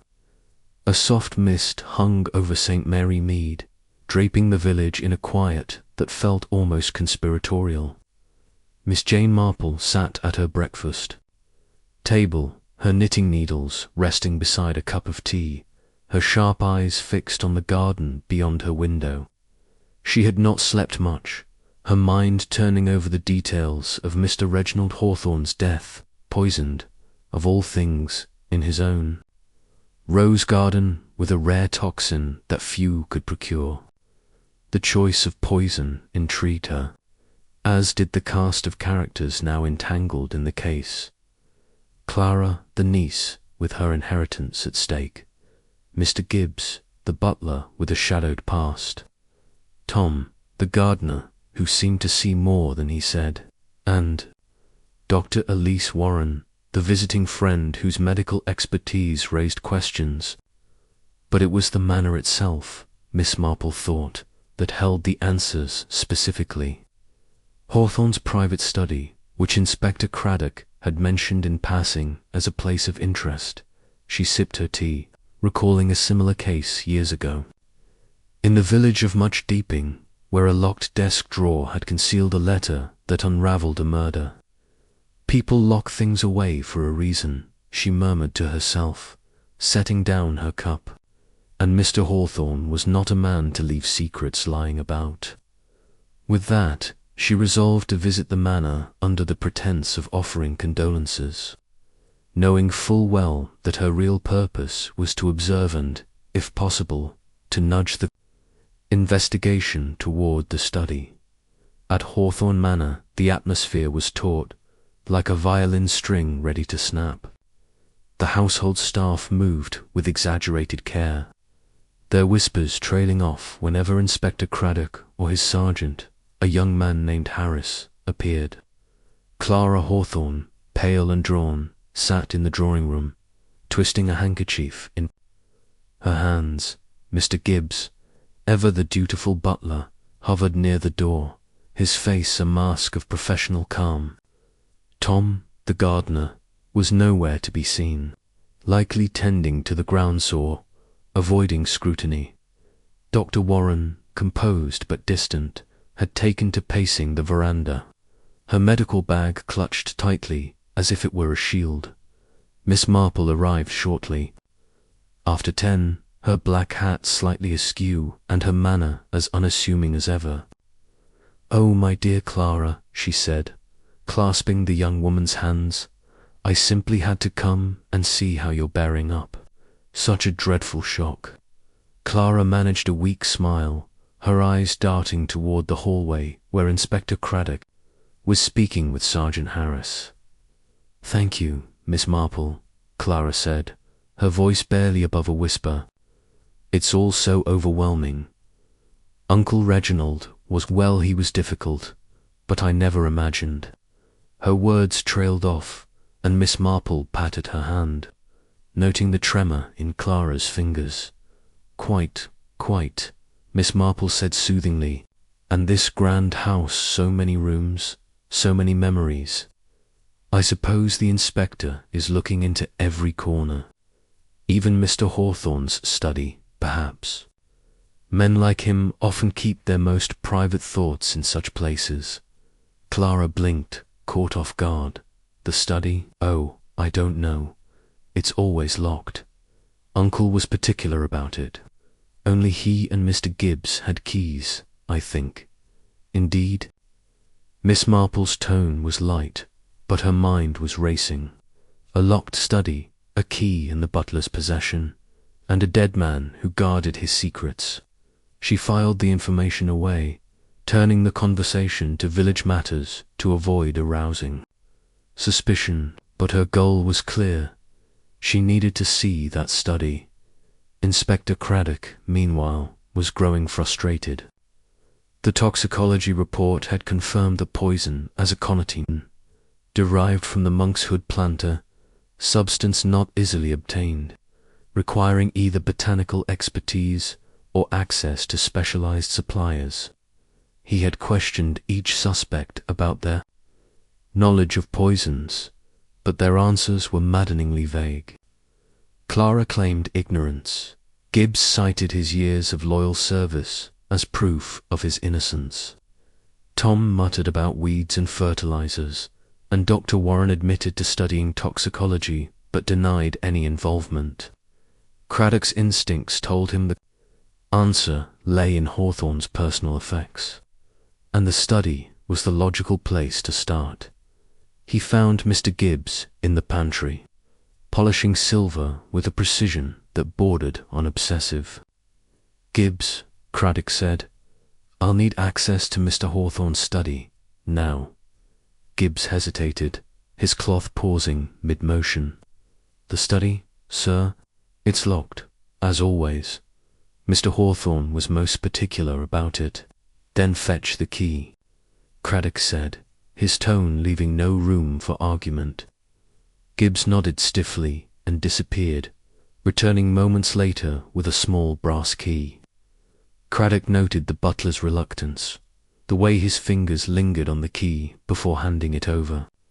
"Thank you," Craddock said, "and I'll want you there when we open it." Miss Marple, who had been chatting with Clara in the drawing-room, caught sight of Gibbs and Craddock heading upstairs. She excused herself with a murmur about needing fresh air and followed at a discreet distance, her soft footsteps masked by the manor's thick carpets. By the time she reached the study door, Craddock was turning the key in the lock, Gibbs at his side and Sergeant Harris hovering with a notebook. The study was a masculine affair, dark oak panelling, a heavy desk, shelves lined with leather-bound, books, and a single window overlooking the rose garden where Hawthorne had died.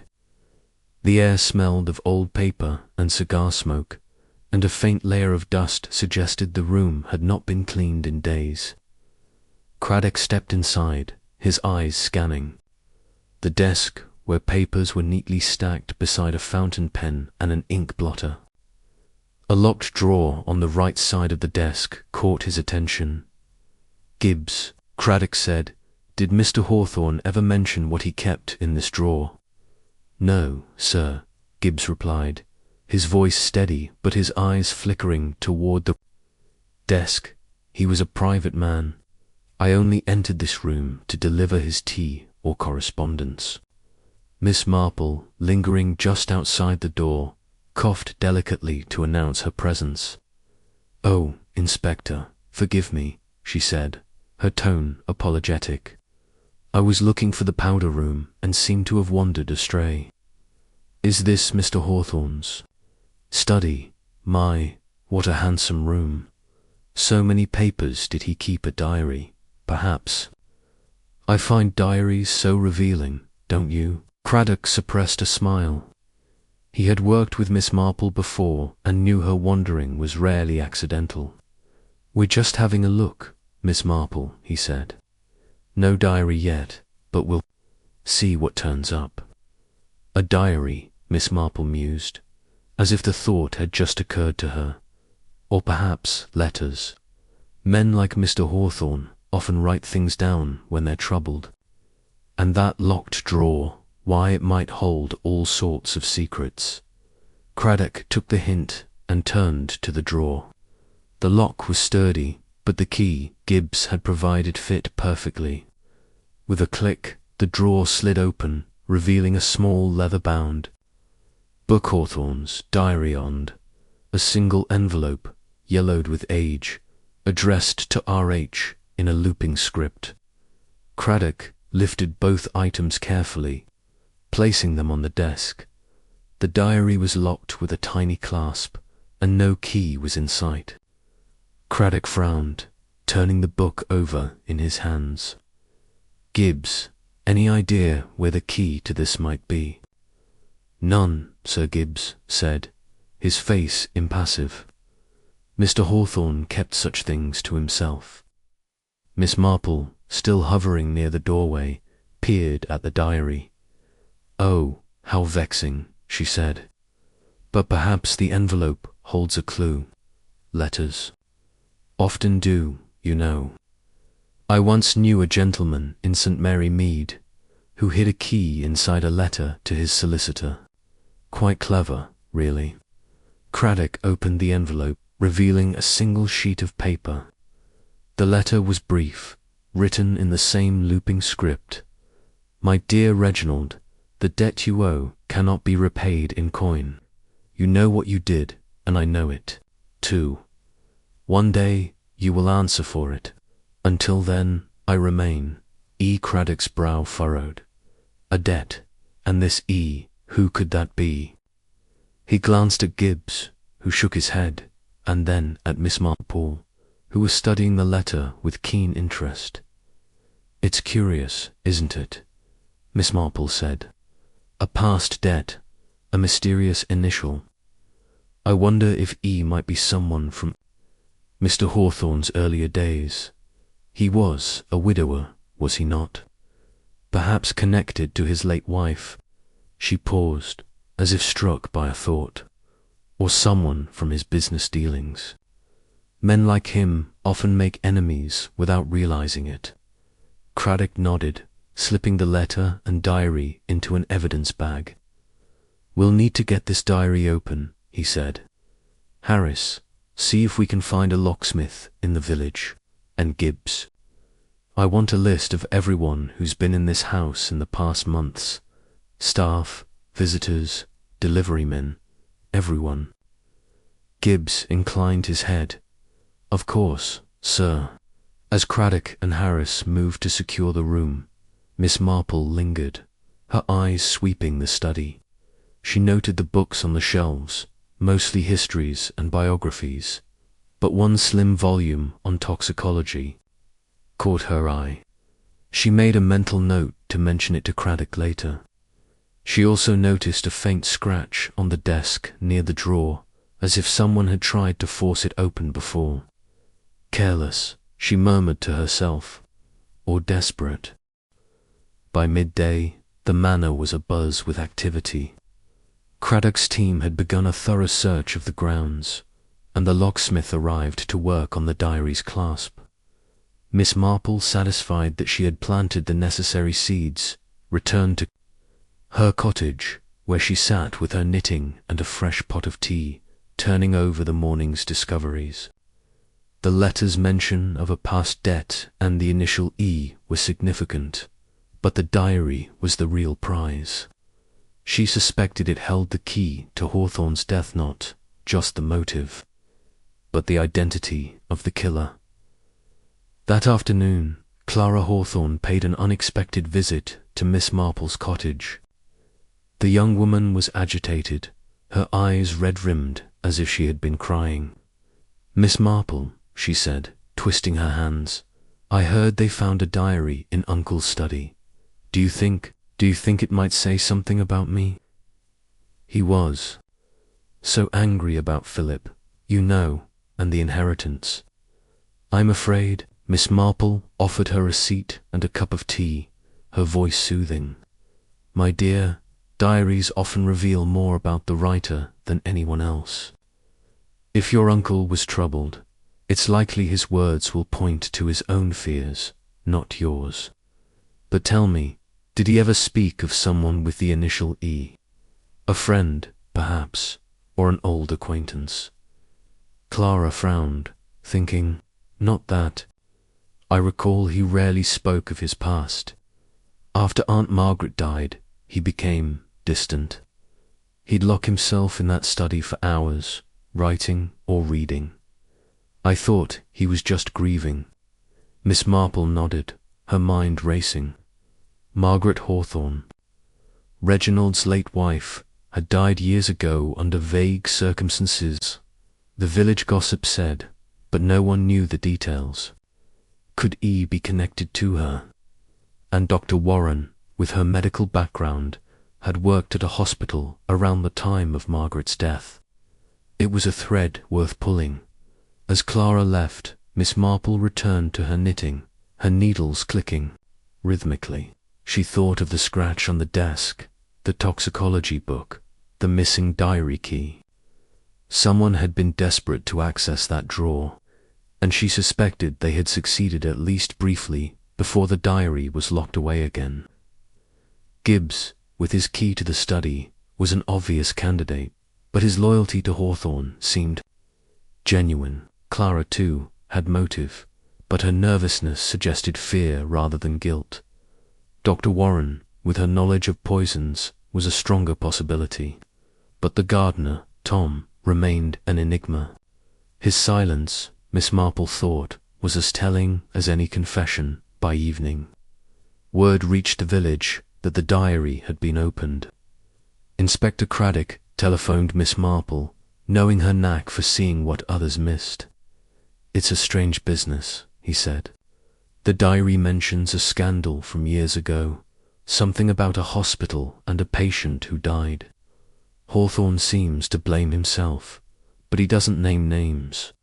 There's also a reference to E again, calling them the one who never forgave. Any thoughts?" Miss Marple's voice was calm, but her mind was alight. "It's most intriguing, Inspector. I'd wager this scandal is at the heart of it all.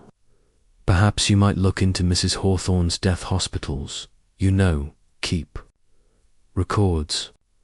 And do keep an eye on that diary. If someone tried to open that drawer before, they may try again."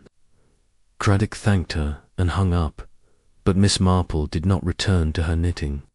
Instead, she opened her notebook, a small, neat volume where she jotted down her observations. She wrote, "Locked study, locked diary, locked past. E knows the truth, and someone fears it. Poison is personal laconitine, suggests planning, knowledge, access. Dr. Warren Gibbs, or someone yet unseen." The next morning, the village awoke to a startling development. The diary was gone. Sergeant Harris had placed it in a locked evidence box in the manor's library, but the box was found forced open, the diary missing. Craddock was furious, Gibbs was tight-lipped, and Clara was near hysterics. Dr. Warren, oddly, seemed unsurprised, her calm demeanour only deepening Miss Marple's suspicions. Miss Marple visited the manor again, this time with a basket of scones as her excuse. She found Craddock in the library, staring at the broken evidence box. "A bold move, Inspector," she said, her tone mild. "Stealing from under your nose. Whoever took that diary believes it holds their secret and their guilt." Craddock sighed. "You're right, Miss Marple, but who? Gibbs had access. Clara's been a wreck. Warren's to calm, and Tom's vanished half the time. I'm starting to think the killer's not even in the house." "Oh, I think they are," Miss Marple said, her eyes twinkling. "People are so like themselves, you know. They can't help it.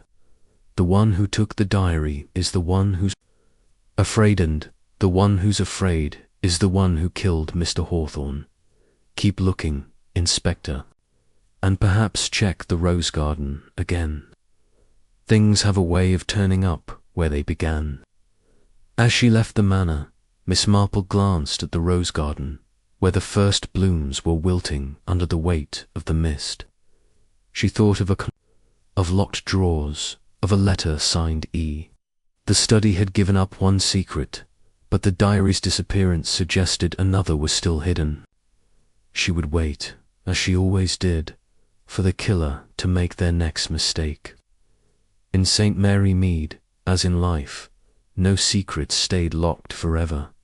The day wore on, and Miss Marple spent the afternoon in her garden, pruning her roses and chatting with her maid, Lily, who brought news from the village.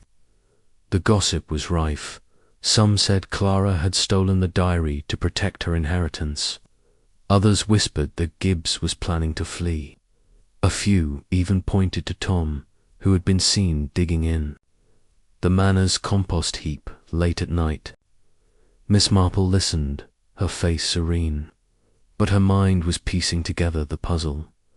That evening, she received another call from Craddock. "We found something," he said, his voice tense. "In the rose garden, just as you suggested, a key, like it might fit the diary's clasp.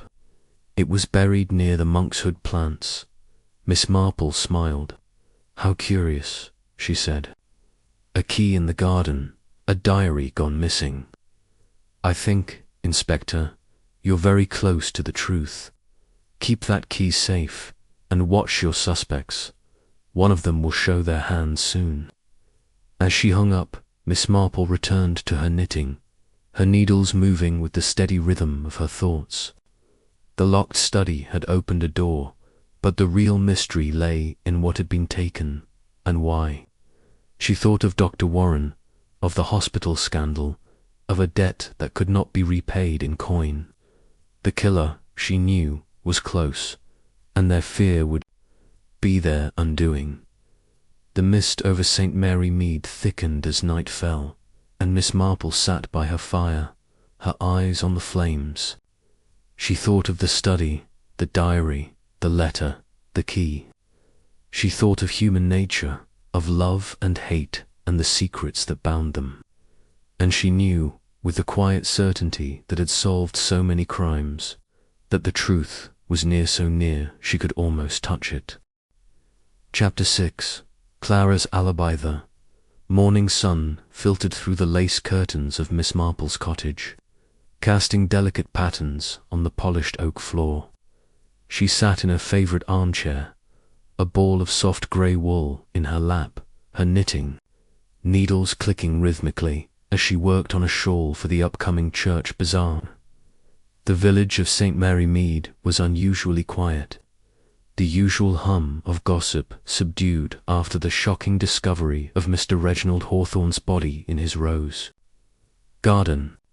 Yet Miss Marple knew that beneath this stillness the village was simmering with speculation, and she was not one to let such currents pass unnoticed. Her thoughts were interrupted by the sharp ring of the doorbell. She set her knitting aside, and rose, smoothing her skirt before opening the door to find Dolly Bantry, her old friend, standing on the step. Dolly's face was flushed, her eyes bright with the kind of excitement that only a fresh piece of village news could ignite. "Jane, you'll never guess what I've heard," Dolly exclaimed, stepping inside without waiting for an invitation. "They're saying Clara Hawthorne was in the village at the time of the murder, but nobody's quite sure. Mrs. Price at the post office swears she saw her, but you know how vague she can be about times." Miss Marple's eyes twinkled with interest. "Clara, you say? Well, do come in, Dolly, and tell me everything. I'll put the kettle on." As the two women settled in the cosy sitting room with cups of tea, Dolly recounted the latest tidbits circulating through St. Mary Mead. Clara Hawthorne, the late Mr. Hawthorne's niece and heir, had told Inspector Craddock she'd been running errands in the village during the hour when her uncle was poisoned. She'd mentioned stopping at the post office and the greengrocer's, but the details were hazy. Mrs. Price, the postmistress, confirmed seeing Clara, but couldn't pin down whether it was closer to 5 or 6 o'clock. Mr. Green, the greengrocer, was even less helpful, claiming he'd been too busy to notice anyone in particular. "It's all very convenient, don't you think?" Dolly said, leaning forward conspiratorially. "If you ask me, Clara's hiding something. She's always been a bit of a flighty thing, hasn't she? And with that suitor of hers, Philip, isn't it? Well, there's bound to be trouble." Miss Marple sipped her tea, her expression thoughtful. "Clara is young," she murmured, "and young people often act out of passion or fear. But it's the small things, Dolly, the little inconsistencies, that tell the story.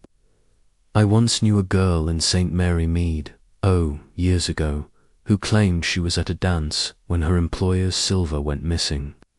She was so convincing, but her shoes were muddy, you see, and the dance hall had a polished floor." Dolly's eyes widened. "You think Clara's lying?" "I think," Miss Marple said carefully, "that Clara's story deserves a closer look. Now, tell me, what else have you heard about her movements?" As Dolly prattled on, Miss Marple's mind began to weave the threads of the case together. Clara Hawthorne was a slight, nervous girl of 23, with wide blue eyes and a habit of twisting her hands when she spoke. She had lived with her uncle at Hawthorne Manor since her parents' death a decade ago, and though she was set to inherit his considerable fortune, Their relationship had been strained. Village gossip painted Clara as resentful of her uncle's control over her life, particularly his disapproval of Philip Mason, a local artist with more charm than prospects. If Clara's alibi was shaky, it could mean she had opportunity and, perhaps motive to poison her uncle. Miss Marple decided it was time to take a stroll through the village. She donned her hat and coat, picked up her wicker basket, and set out toward the high street, her steps slow but purposeful. The air was crisp, carrying the scent of autumn leaves and wood smoke. As she passed the Blue Boar Inn, she nodded politely to Mr. Jenkins, the innkeeper, who was sweeping the steps. "Morning, Miss Marple," he called. "Terrible business up at the manor, ain't it?" "Quite shocking," she agreed, pausing. "I hear Miss Clara was in the village when it happened. Did you see her, by any chance?" Mr. Jenkins scratched his chin. "Can't say I did, miss. Mind you, the inn was busy that evening, lot of folk coming and going. But Clara's a noticeable sort, with that bright scarf of hers. I'd have remembered." Miss Marple thanked him and continued on, her mind noting the detail about the scarf. Clara had indeed been wearing a vivid blue scarf when Miss Marple saw her last, a gift from Philip, if she recalled correctly. It was the kind of detail that could confirm or unravel an alibi. At the post office, Mrs. Price was behind the counter, sorting letters with her usual air of distracted efficiency. She looked up as Miss Marple entered, her face lighting up with the prospect of a chat. "Oh, Miss Marple, have you heard about poor Mr. Hawthorne? They say it was poison fancy that Aunt Clara was here, you know, that very evening. She bought stamps, I think, or was it a parcel?" Miss Marple smiled patiently. "That's what I wanted to ask, Mrs. Price. Can you recall what time Clara was here? It's so important to be clear in these matters." Mrs. Price frowned, her hands fluttering over the counter. "Well, now, let me think.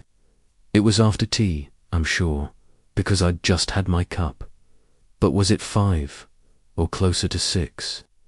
Oh dear, it's all a muddle. She was in a hurry, I remember. That much, and she had that blue scarf on, all bunched up, like she was nervous." "Nervous?" Miss Marple prompted gently. "Yes," kept looking over her shoulder, like she expected someone to follow her. "But then, she's always been a bit jumpy, hasn't she?" Miss Marple nodded, filing the information away. "And did she mention where she was going next?" "Not a word," Mrs. Price said. "She paid and left, quick as you please." Thanking Mrs. Price, Miss Marple moved on to the greengrocer's, where Mr. Green was stacking apples in a display.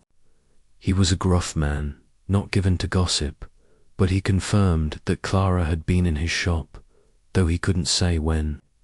"Bought a few carrots and a cabbage," he said. "Didn't talk much. Seemed distracted by the time Miss Marple returned to her cottage. She had a clearer picture of Clara's movements, but it was far from complete. The girl's alibi rested on vague sightings and uncertain times, and her nervous behavior suggested she was hiding something. Miss Marple settled back into her armchair, picking up her knitting as she pondered. That afternoon, Inspector Craddock paid her a visit. He was a tall, serious man in his 40s, with a respect for Miss Marple's insights that had grown from skepticism to trust over the years.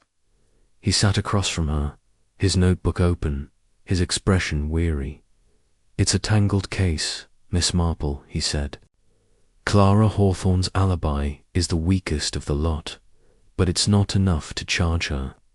She says she was in the village from 5 to 6, but nobody can confirm the exact time. And there's the matter of her motive. Hawthorne was strict with her, and she stands to inherit everything. Miss Marple's needles paused. Clara is young, Inspector, and young people can be impulsive. But poison is a deliberate act, don't you think? It requires planning, patience. Have you considered her suitor, Philip Mason?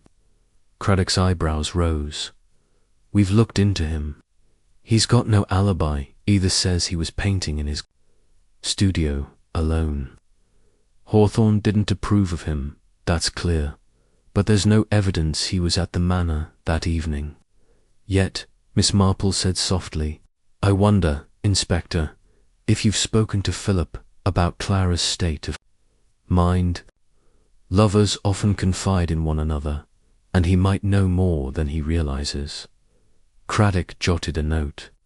I'll have another word with him, but what's your take, Miss Marple? You've got a way of seeing things we miss. She smiled faintly. I'm only an old woman who notices patterns, Inspector. Clara's nervousness reminds me of a girl I knew years ago who lied to protect someone she loved. It wasn't greed that drove her, but fear. I wonder if Clara is afraid not for herself, but for someone else. Craddock leaned forward, intrigued. You think she's covering for someone? It's possible, Miss Marple said, but we mustn't jump to conclusions. Have you found anything in Mr. Hawthorne's papers that might shed light on Clara's relationship with him? We found a will, Craddock said. Leaves everything to Clara, provided she doesn't marry Philip Mason. If she does, the estate goes to a distant cousin. That gives her a motive, but it's not airtight. Miss Marple nodded. A will can stir up all sorts of feelings, especially in a young girl who feels trapped. I'd be curious to know what Clara was doing in the hours before and after her village errands. And that scarf such a bright, noticeable thing. It might be worth asking if anyone saw it elsewhere that evening. Craddock closed his notebook, a spark of determination in his eyes. You've given me plenty to work with. Miss Marple, I'll check on the scarf and dig deeper into Clara's movements. If she's lying, we'll find out. After he left, Miss Marple resumed her knitting, her mind turning over the case like a puzzle. Clara's alibi was flimsy, but it was her behavior, nervous, distracted, almost guilty, that intrigued Miss Marple most. She thought of the girls. Pale face, her twisting hands, and the bright blue scarf that seemed to follow her like a flag. Was Clara protecting herself, or someone else? And if so, who? The next morning, Miss Marple decided to visit Hawthorne Manor. She had no official reason to be there, but she knew the power of a polite inquiry and a basket of homemade scones. The manor was a grand, ivy-covered house, its rose garden now cordoned off with police tape. She was greeted by Mr. Gibbs, the butler, whose stiff demeanour softened slightly at the sight of her. "Good morning, Miss Marple," he said, ushering her inside. "I'm afraid the household is in disarray. The inspector's been poking about, and Miss Clara's taken to her room." "Poor girl," Miss Marple said sympathetically. "I thought I might offer her some comfort, and I brought these scones. Nothing soothes the nerves like a bit of baking, don't you think?" Gibbs hesitated, then nodded. "I'll see if she's up to visitors." While he was gone, Miss Marple glanced around the entrance hall, noting the polished furniture and the faint scent of lavender. Her eyes fell on a coat rack by the door, where a familiar blue scarf hung among the jackets. It was Clara's, unmistakably, its vibrant hue standing out against the muted tones of the manor. Miss Marple stepped closer, her fingers brushing the fabric. It was slightly damp, as if it had been caught in a shower, perhaps washed recently, before she could ponder further.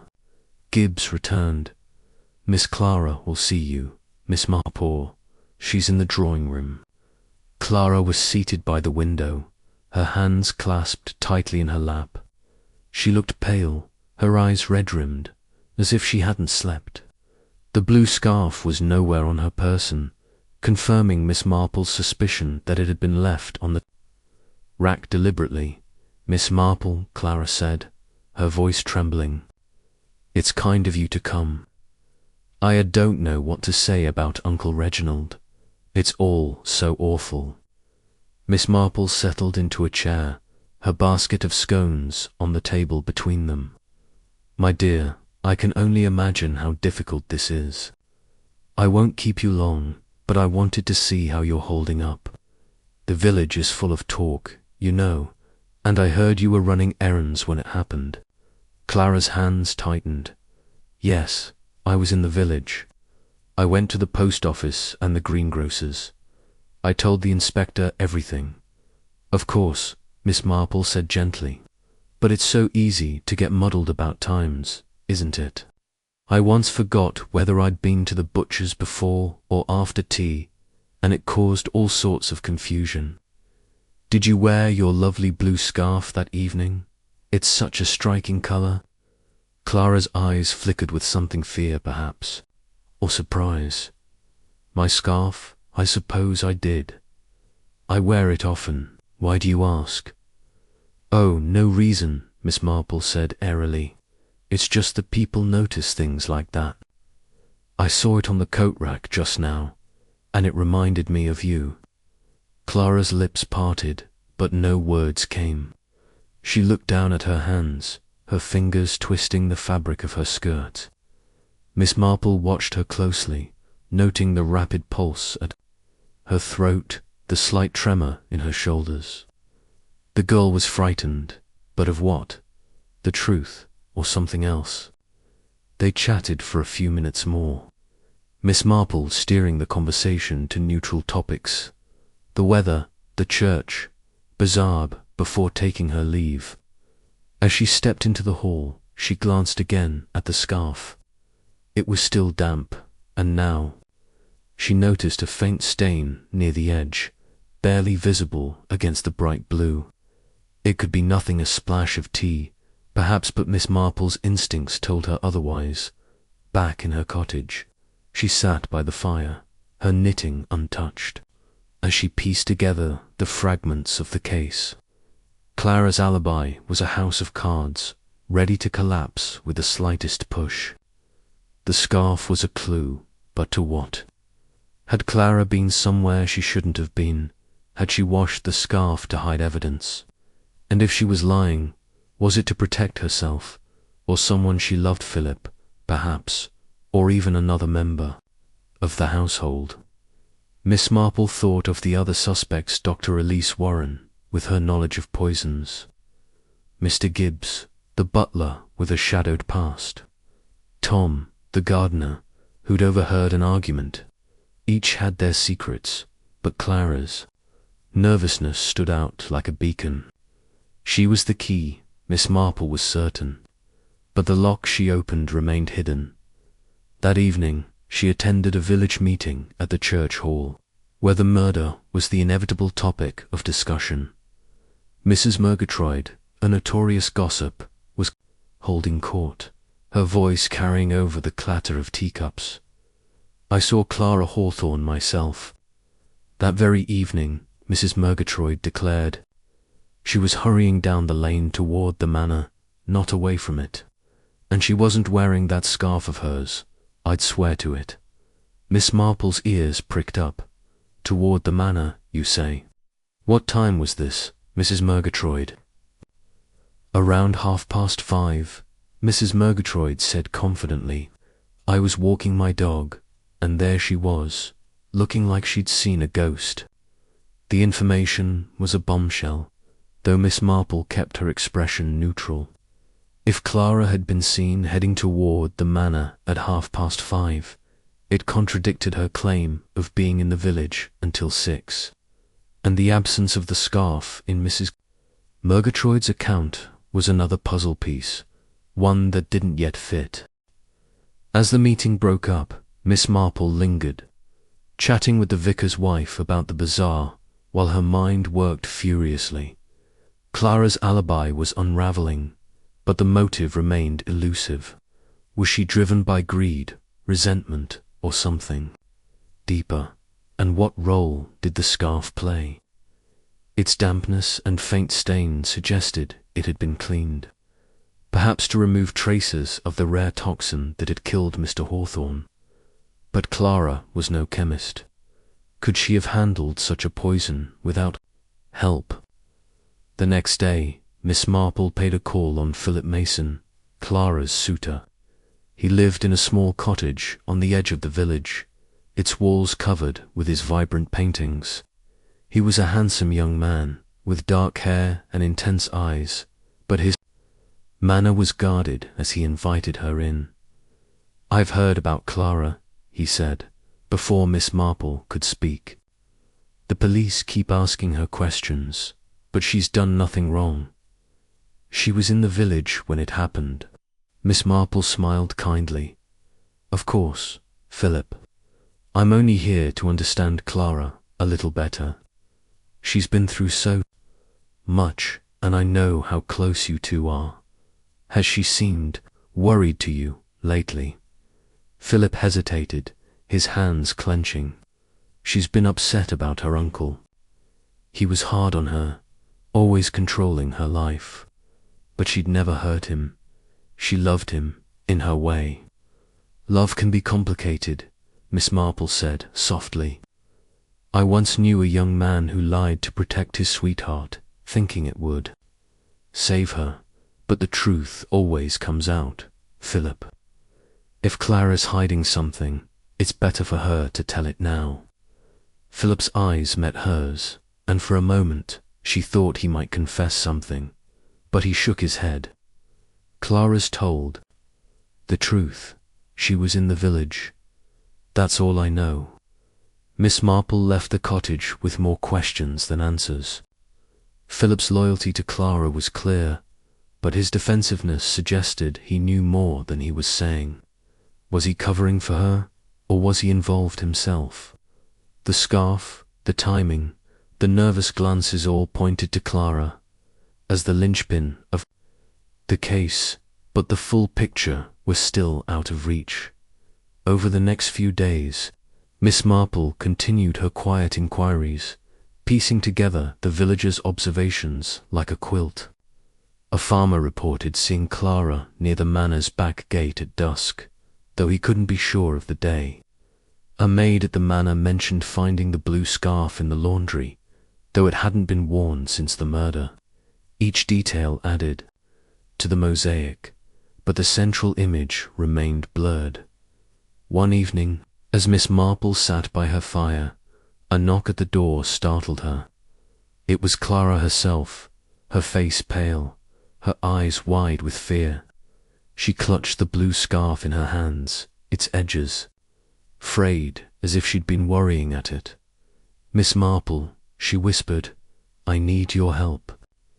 I haven't been entirely honest, but I didn't kill Uncle Reginald, I swear it. Please, you have to believe me." Miss Marple ushered her inside, her heart quickening. "My dear, sit down and tell me everything. The truth is the only way to set things right." Clara sank into a chair, her hands trembling. "I was in the village, like I said, but I went back to the manor earlier than I told the inspector. I saw someone in the garden with Uncle Reginald. I was afraid, so I ran. I didn't tell anyone because I thought they'd blame me." Miss Marple's eyes narrowed. "Who did you see, Clara?" Clara's voice dropped to a whisper. "I don't know. It was dark, and they were in the shadows. But they were arguing, and then Uncle Reginald fell. I thought he'd just fainted, but when I heard he was dead, I was so scared. I washed my scarf because it brushed against the roses, and I was afraid it might have something on it." Miss Marple's mind raced. Clara's story was incomplete, but it was a breakthrough. The scarf, the argument, the shadows in the garden all pointed to a moment of truth that had been buried under fear. But who was the figure Clara had seen, and why was she so afraid to name them? "Clara," Miss Marple said gently, "you must tell Inspector Craddock what you've told me. It's the only way to find the real killer, and you must trust that. The truth will protect you." Clara nodded, tears streaming down her face. "I will, but please, Miss Marple, don't let them think it was Philip. He had nothing to do with it. I know he didn't." Miss Marple patted her hand. "We'll find the truth, my dear. Now, let's get you home, and I'll speak to the inspector myself." As Clara left, Miss Marple stood by her window, watching the girl's slight figure disappear into the twilight. The case was shifting, the pieces falling into place. But the heart of it, the motive, the killer remained just out of reach. Clara's confession had opened a door, but it led to a labyrinth of possibilities. Was she telling the full truth, or was she still protecting someone? And what role did the mysterious figure in the garden play? Miss Marple picked up her knitting, her needles resuming their steady rhythm. The case was far from solved, but she felt a quiet certainty that the answers were close. Clara's alibi, shaky as it was, had revealed more than the girl realized. The scarf, the shadows, the fear, they were all threads in a tapestry that Miss Marple was determined to unravel, one stitch at a time. Chapter 7. The Doctor's Secret. The morning sun filtered through the lace curtains of Miss Marple's cottage, casting delicate patterns on the worn oak table where she sat with her knitting. The rhythmic click of her needles was a counterpoint to the soft hum of St. Mary Mead waking up milk bottles clinking on doorsteps, the distant bark of a dog, the murmur of early risers exchanging pleasantries. But Miss Marple's thoughts were far from the tranquil village scene. Her mind, sharp as ever, was piecing together the puzzle of Mr. Reginald Hawthorne's death, and today her focus had settled on Dr. Elise Warren. The previous evening's interviews at Hawthorne Manor had been revealing, though not in the way Inspector Craddock might have hoped. The inspector, a diligent man with a methodical approach, had questioned each member of the household with a precision that Miss Marple admired. Yet, as she had observed countless times in her long life, it was often the things left unseeded glances, the hesitations, the slight tightening of a jaw that told the truest story. And Dr. Warren, the visiting friend of the late Mr. Hawthorne, had been a study in controlled composure that intrigued Miss Marple immensely. Dr. Warren was a woman of about 40, with a poised demeanour and a face that suggested both intelligence and restraint. Her dark hair was neatly pinned, and her tailored grey suit spoke of a professional life, perhaps in medicine, as the village gossip had confirmed. She had been staying at the manor for a week, ostensibly to enjoy the countryside and catch up with her old friend Hawthorne. But when Inspector Craddock had pressed her about her whereabouts on the night of the murder, her response had been smooth to smooth, Miss Marple thought. "I was tending to a patient in the village, Doctor," Warren had said, her voice steady. "Mrs. Carter, at the end of Willow Lane. She's been struggling with a persistent cough, and I offered to check on her after dinner." The inspector had nodded, jotting down the name, and moved on to the next question. But Miss Marple, sitting quietly in the corner of the manor's drawing room with her knitting, had noticed the way Dr. Warren's fingers briefly tightened around the arm of her chair. It was a small gesture, barely perceptible, but to Miss Marple it was as telling as a shout. She had seen that same controlled tension in a young woman years ago, a nurse in St. Mary Mead who had been hiding a secret about a patient's death. The memory stirred something in Miss Marple's mind, a thread she needed to tug. As the morning wore on, Miss Marple set her knitting aside and reached for her hat and coat. She had a visit to make, and it would require a bit of tact. Mrs. Carter, the supposed patient, was a widow who lived in a modest cottage at the edge of the village. If Dr. Warren's alibi held, Mrs. Carter would confirm the visit. If not, well, that would be another piece of the puzzle. The walk to Willow Lane was pleasant, with the autumn air crisp and the leaves crunching underfoot. Miss Marple moved at a leisurely pace, her eyes taking in the familiar sights of St. Mary Medlar butcher's shop with its cheerful red awning, the post office where Mrs. Bantry was no doubt gossiping with the clerk, the children playing hopscotch on the pavement. But her mind was elsewhere, sifting through the details of the case. The poison used to kill Mr. Hawthorne was a rare toxin, derived from a plant not commonly found in England. It suggested knowledge, perhaps even expertise, and Dr. Warren's medical background made her a natural suspect. Yet, Miss Marple knew better than to leap to conclusions. Motive, she reminded herself, was as important as means.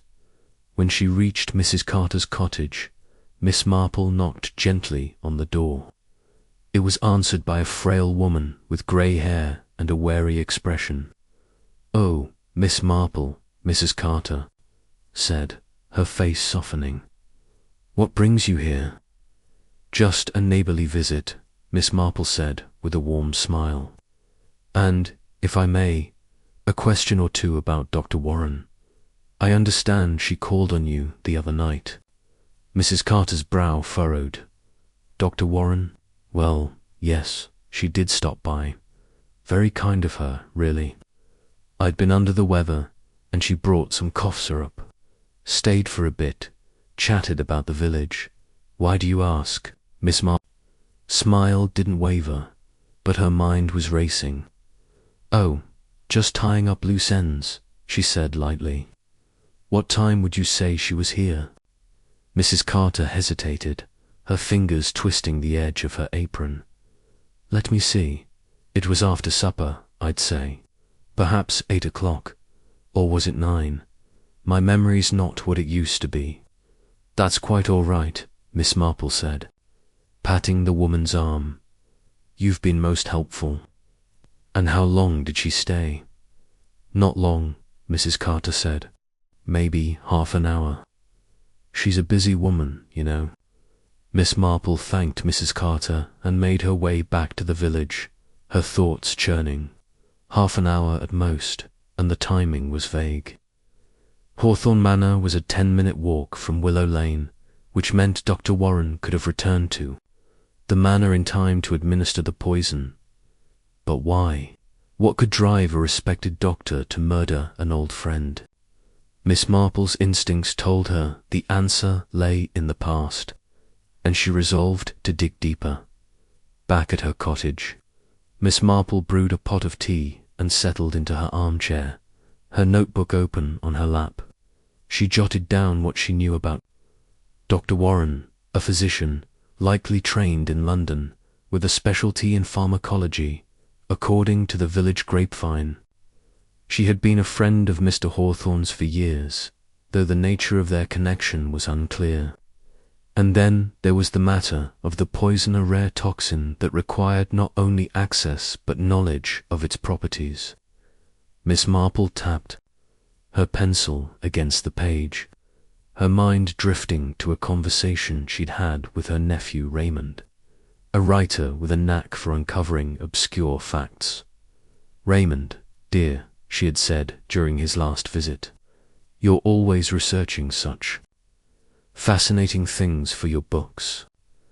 Tell me, have you ever come across a poison made from a tropical plant, something rare, perhaps used in medical research?" Raymond had laughed, accustomed to his aunt's seemingly idle questions. "You're up to something, aren't you, Aunt?" "Jane, well, there's a toxin derived from a plant called Datura stramonium. Nasty stuff, used in small doses for certain treatments, but deadly if mishandled. You'd need a chemist's knowledge to extract it properly. Miss Marple had nodded, filing the information away.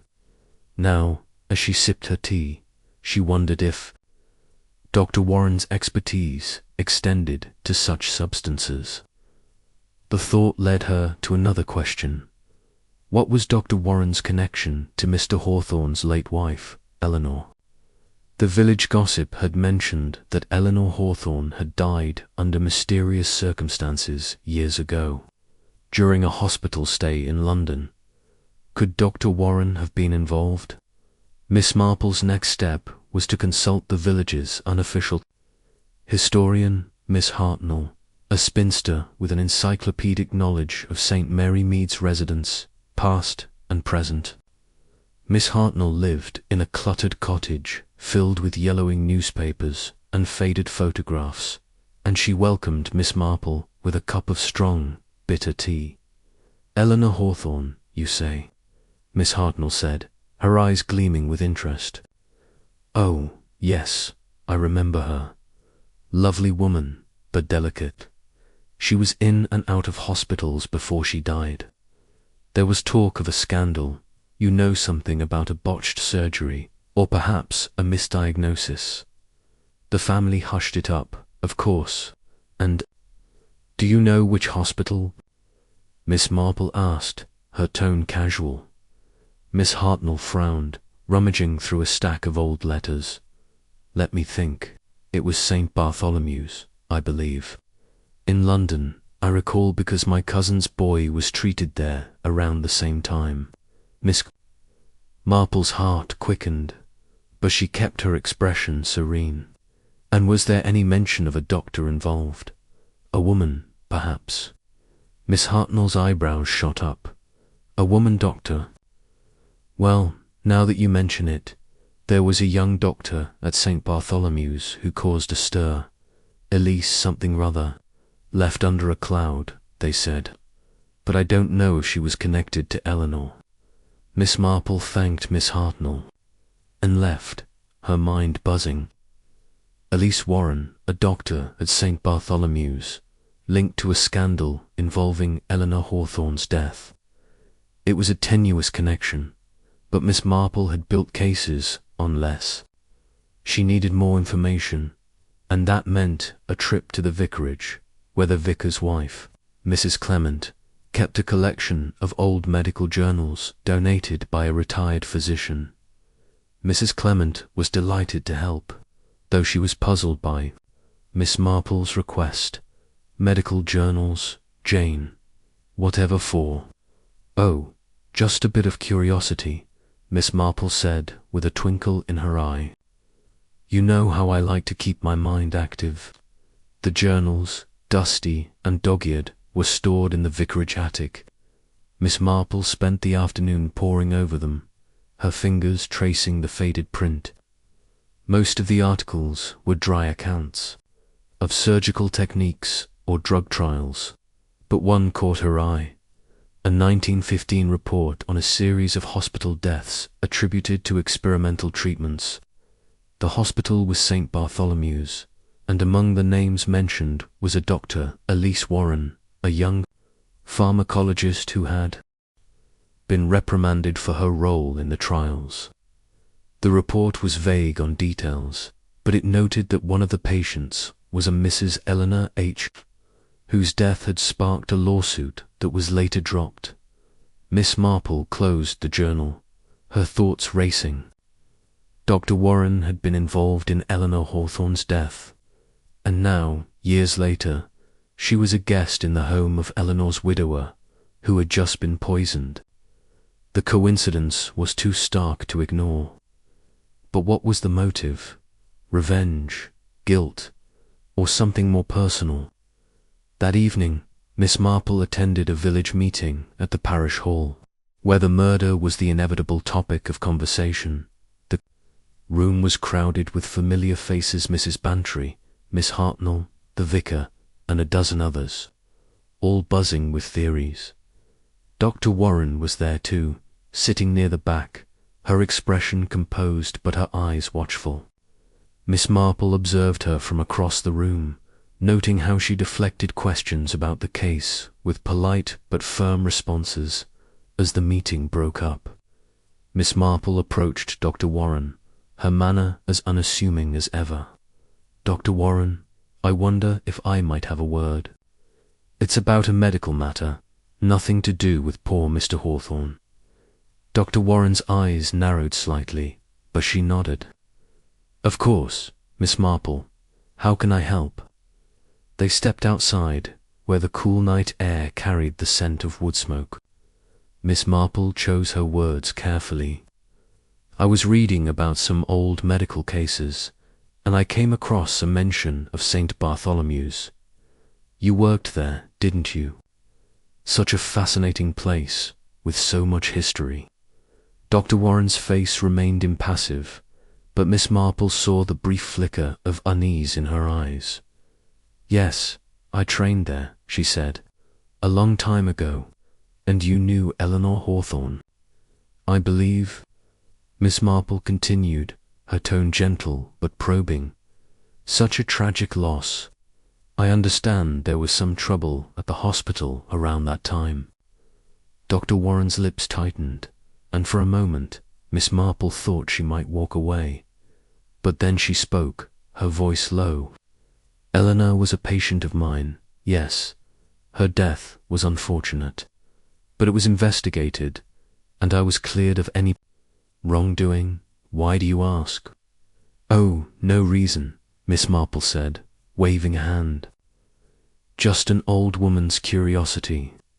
You know how we love our stories in St. Mary Mead." Dr. Warren forced a smile, but it didn't reach her eyes. "Of course, if you'll excuse me, I should get back to the manor." Miss Marple watched her. Go, her mind worry. Dr. Warren was hiding something, and it was connected to Eleanor Hawthorne's death. The question was, how did it lead to Mr. Hawthorne's murder? Was Dr. Warren seeking to right a wrong, or was she covering up a deeper secret?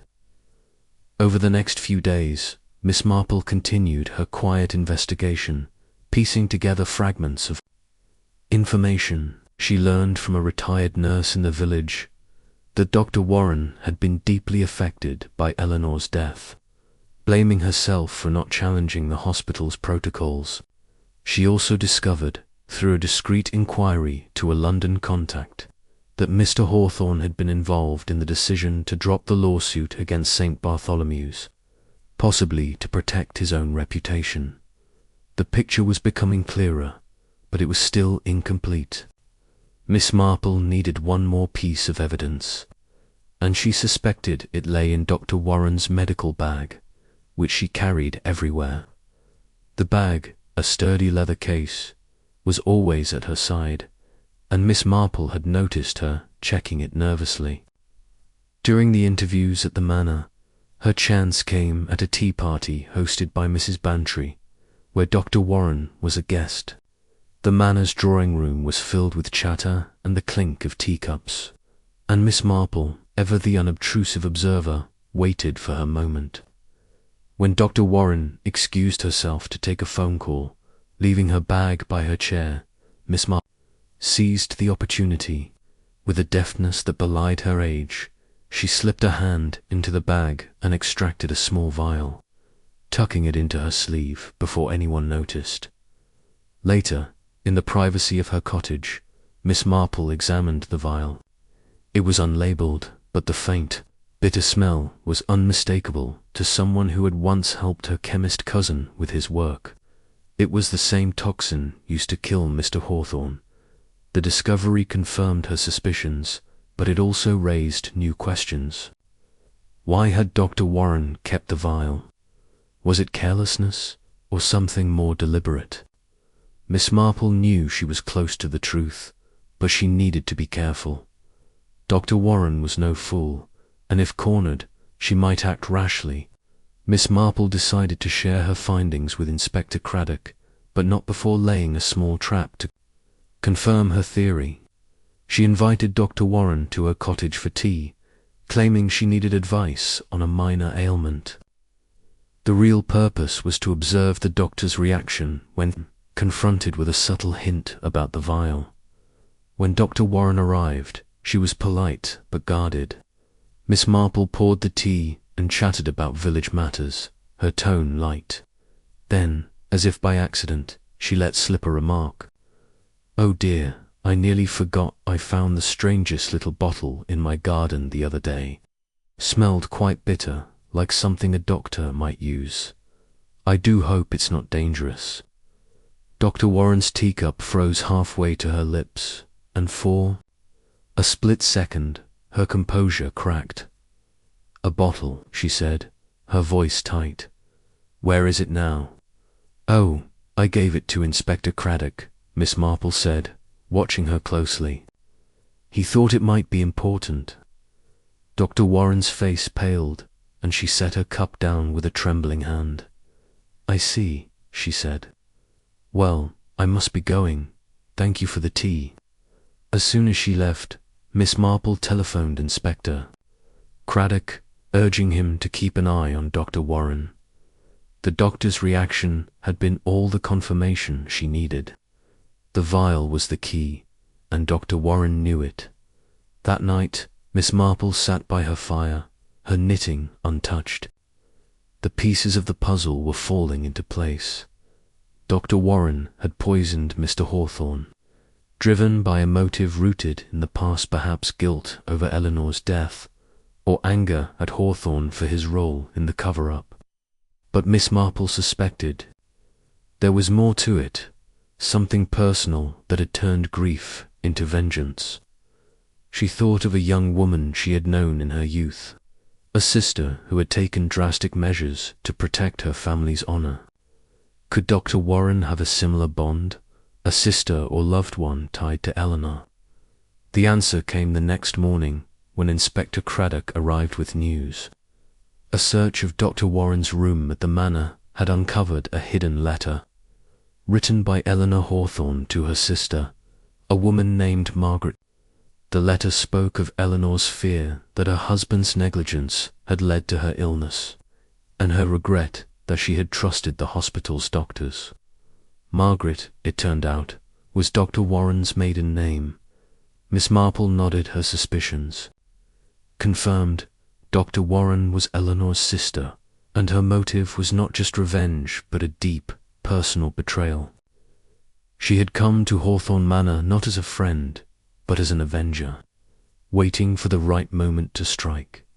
The chapter closed with Miss Marple gazing out her window at the quiet village, her mind already turning to the next step. Dr. Warren was the key, but the case was far from over. There were still secrets to uncover, and Miss Marple knew that St. Mary Mead, for all its tranquility, held shadows that only she could illuminate. Chapter 8.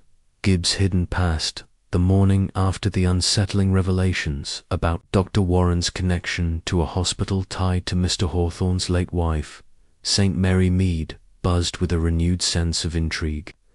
The village, usually cloaked in the gentle hum of routine Mrs. Price's bakery opening at dawn, the postman's bicycle rattling along the lanes, seemed to pulse with whispered theories about the murder at Hawthorne Manor. Miss Jane Marple, however, sat quietly in her cottage, her knitting needles clicking rhythmically as she turned over the latest threads of the case in her mind.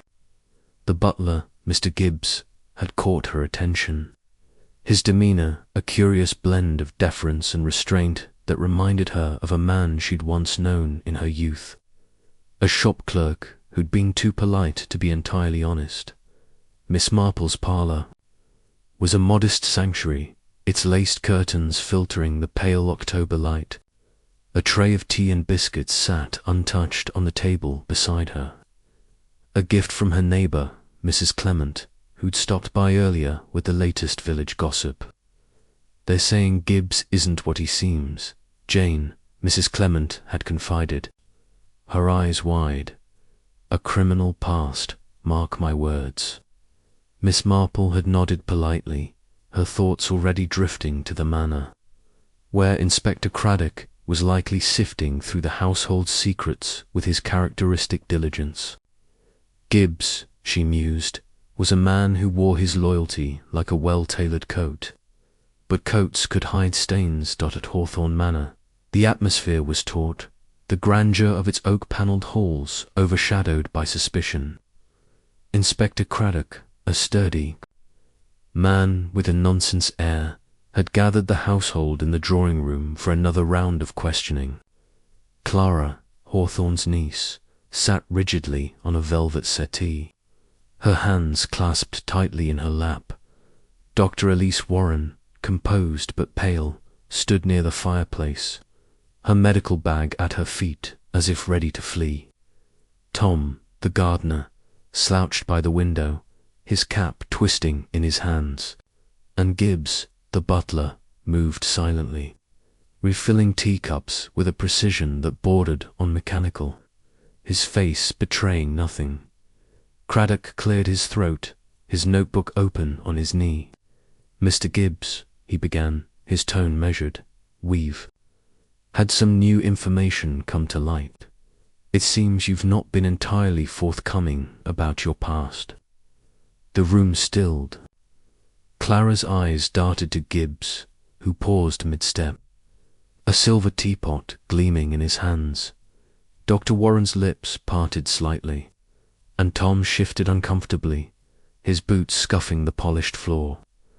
Gibbs set the teapot down with care, his movements deliberate, and turned to face the inspector.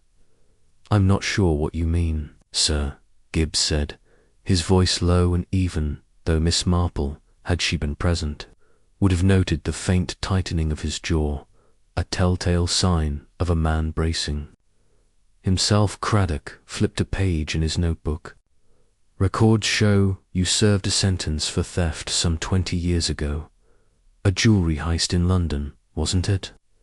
Care to explain why you omitted that detail when we first spoke?" A murmur rippled through the room. Clara gasped softly, her hand flying to her mouth, while Dr. Warren's gaze sharpened, as if reassessing the butler. Tom muttered something under his breath, too low to catch.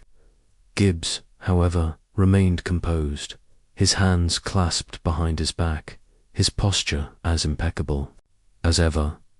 "It was a youthful mistake," Sir Gibbs said, his eyes meeting Craddock's without flinching. "I was 19, led astray by poor company.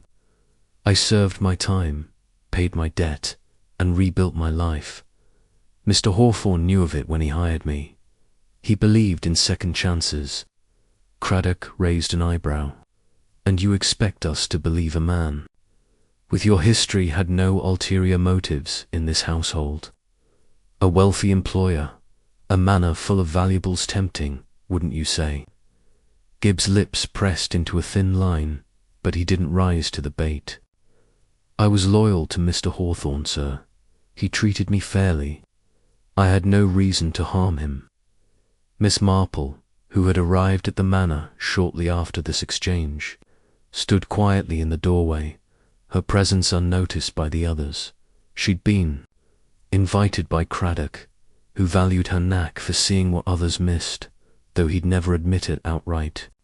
Her eyes, sharp behind her spectacles, studied Gibbs. His words rang with sincerity, but there was something else, a flicker of unease, not guilt, but perhaps fear. She thought of that shop clerk again, a man who'd stolen to protect someone he loved, not for himself. Loyalty, she knew, could be a double-edged sword. "Inspector," Miss Marple said softly, stepping into the room, her voice cutting through the tension like a gentle breeze. All heads turned, and Craddock gave her a nod, accustomed to her unassuming interventions. "Might I ask Mr. Gibbs a question?"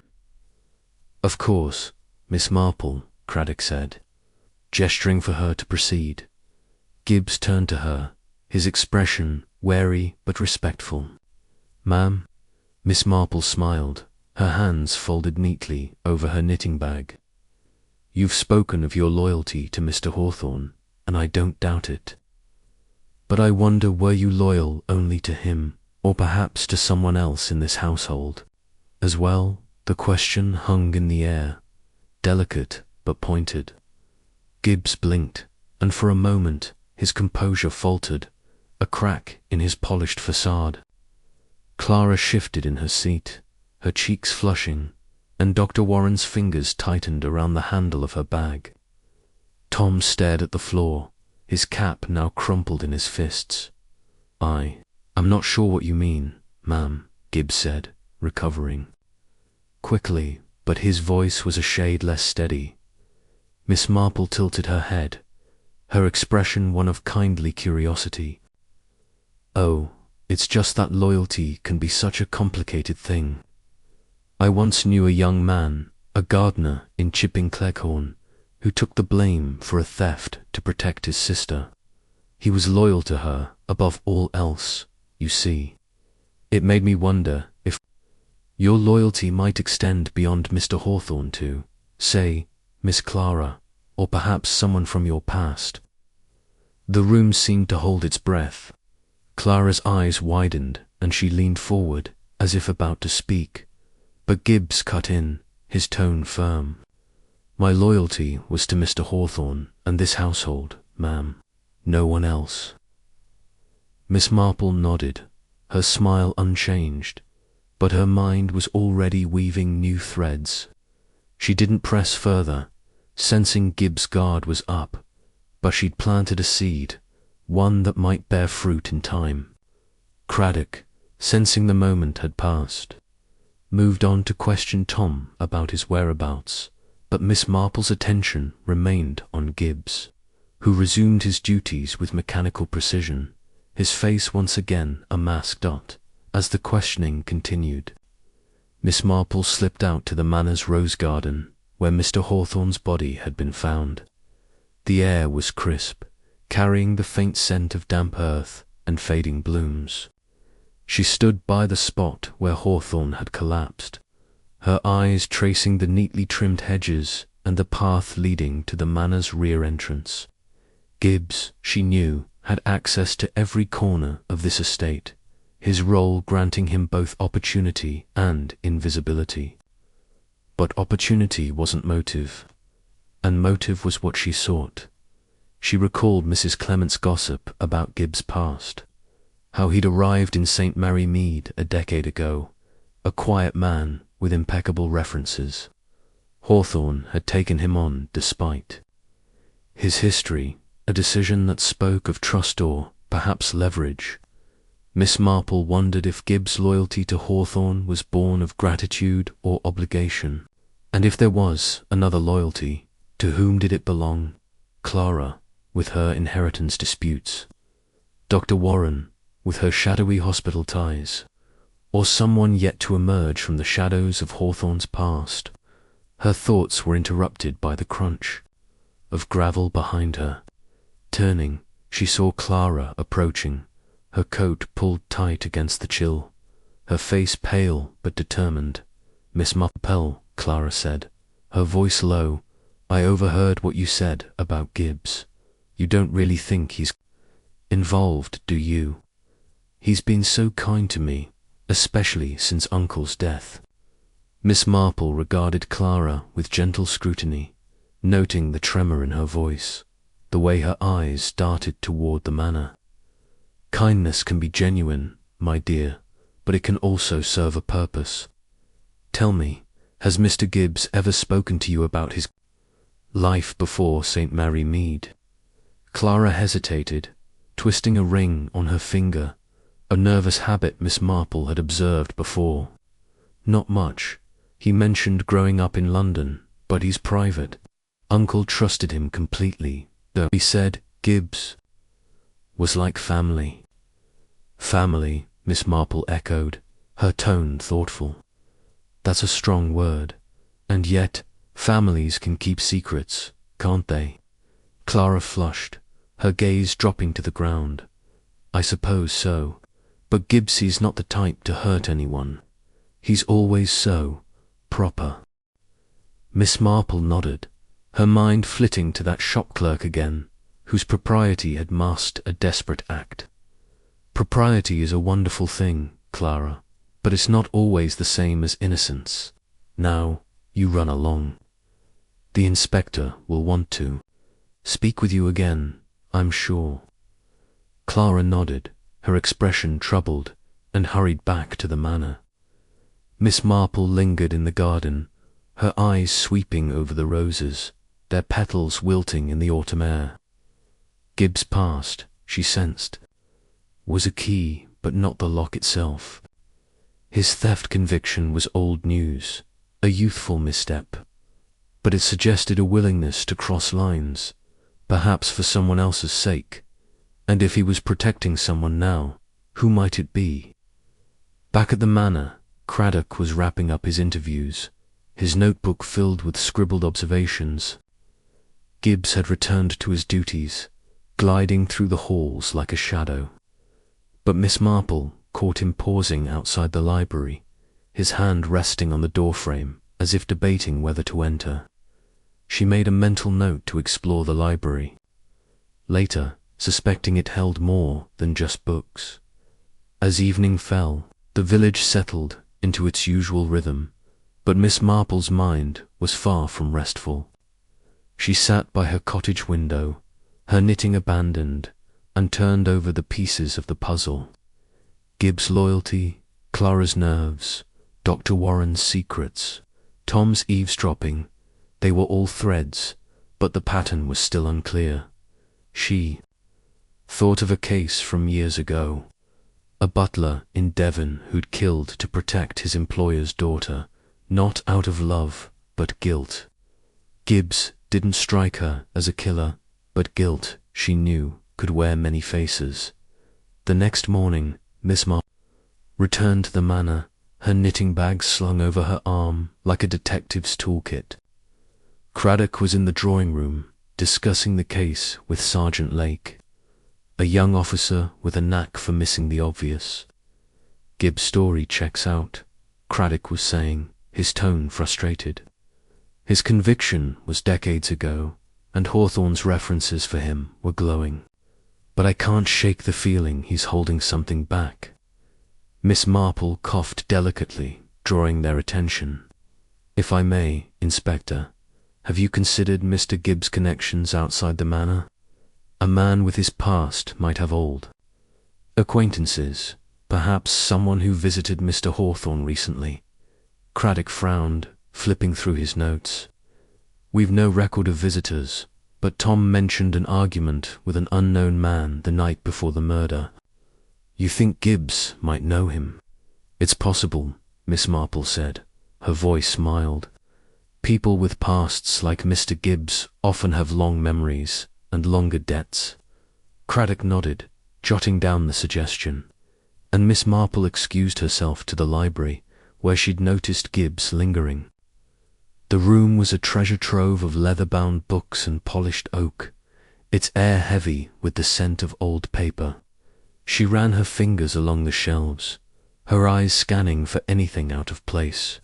Near a corner, tucked behind a volume of Dickens, she found a small, folded note, its edges yellowed with age.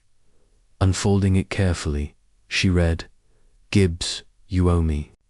Meet me at the usual place, R. The handwriting was sharp, almost angry, and the paper bore a faint watermark, the kind used by London firms. Miss Marple slipped the note into her bag, her heart quickening. R could be anyone. Hawthorne, perhaps, or someone else entirely, but it was a clue, a thread to pull.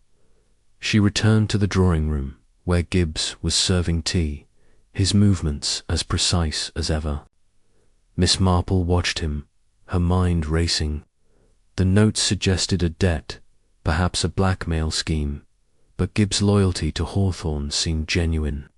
Was he caught between two masters, or was he playing a deeper game? She thought of Clara's nervousness, Dr. Warren's hospital ties, and Tom's overheard argument. The pieces were there, but the true motive, remained elusive as the day wore on.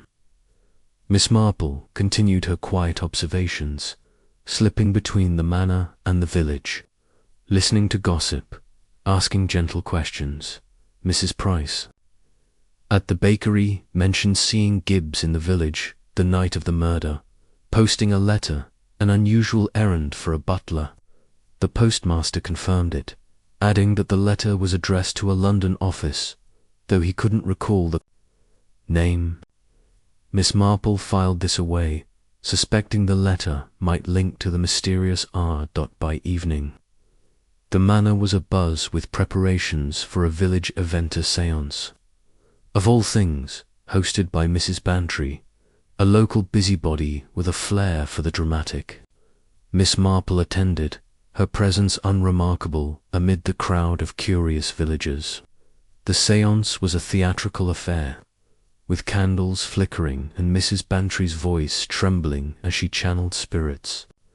The messages were vague betrayal, secrets, a debt unpaid, but Miss Marple watched the suspects, not the performance.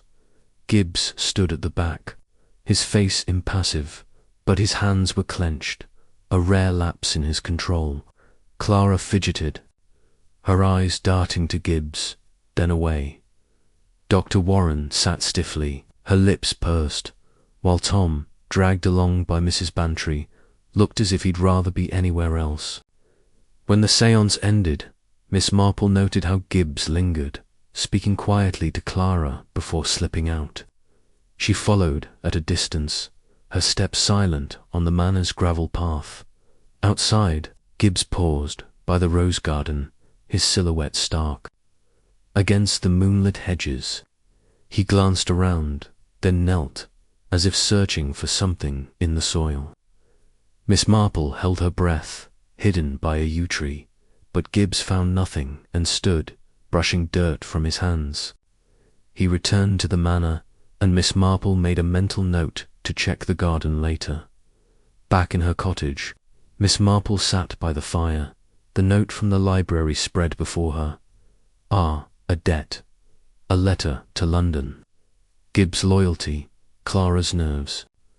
Dr. Warren's past, they were all connected, she was sure, but the how and why eluded her. She thought of that shop clerk, whose theft had been a desperate act of love, and wondered if Gibbs' past held a similar sacrifice. Was he protecting someone or atoning for something? The next day, Miss Marple returned to the manor, determined to unravel Gibbs' secret. She found him in the pantry, polishing silver, his movements methodical but his eyes distant. "Mr. Gibbs," she said, her tone conversational, "I was wondering if you ever visit London. I hear it's changed so much since my last trip." Gibbs paused, a spoon gleaming in his hand. "Not often, ma'am. My duties keep me here." "Of course," Miss Marple said, her smile disarming. "But I suppose you have friends there, perhaps from your younger days." His eyes flickered, but he shook his head. "No one worth mentioning, ma'am." Miss Marple nodded, undeterred. She mentioned the note later to Craddock, who agreed to look into London records for anyone linked to Gibbs' old case. "If this R is blackmailing him," Craddock said, "it could explain why he's so cagey." Or, Miss Marple said softly, "it could explain why he's so loyal." As the investigation deepened, Miss Marple's suspicions grew. Gibbs' past wasn't just a footnote, it was a shadow over the entire case. His theft conviction, his loyalty to Hawthorne, the note, the letter to London, they pointed to a man caught in a web, perhaps of his own making. But was he a victim, a pawn, or something else entirely? Miss Marple didn't know yet, but she was determined to find out. One quiet step at a time. The village of St. Mary Mead, with its quaint cottages and gossip-filled lanes, seemed an unlikely stage for such drama, but Miss Marple knew better. Evil, she often said, was not confined to cities.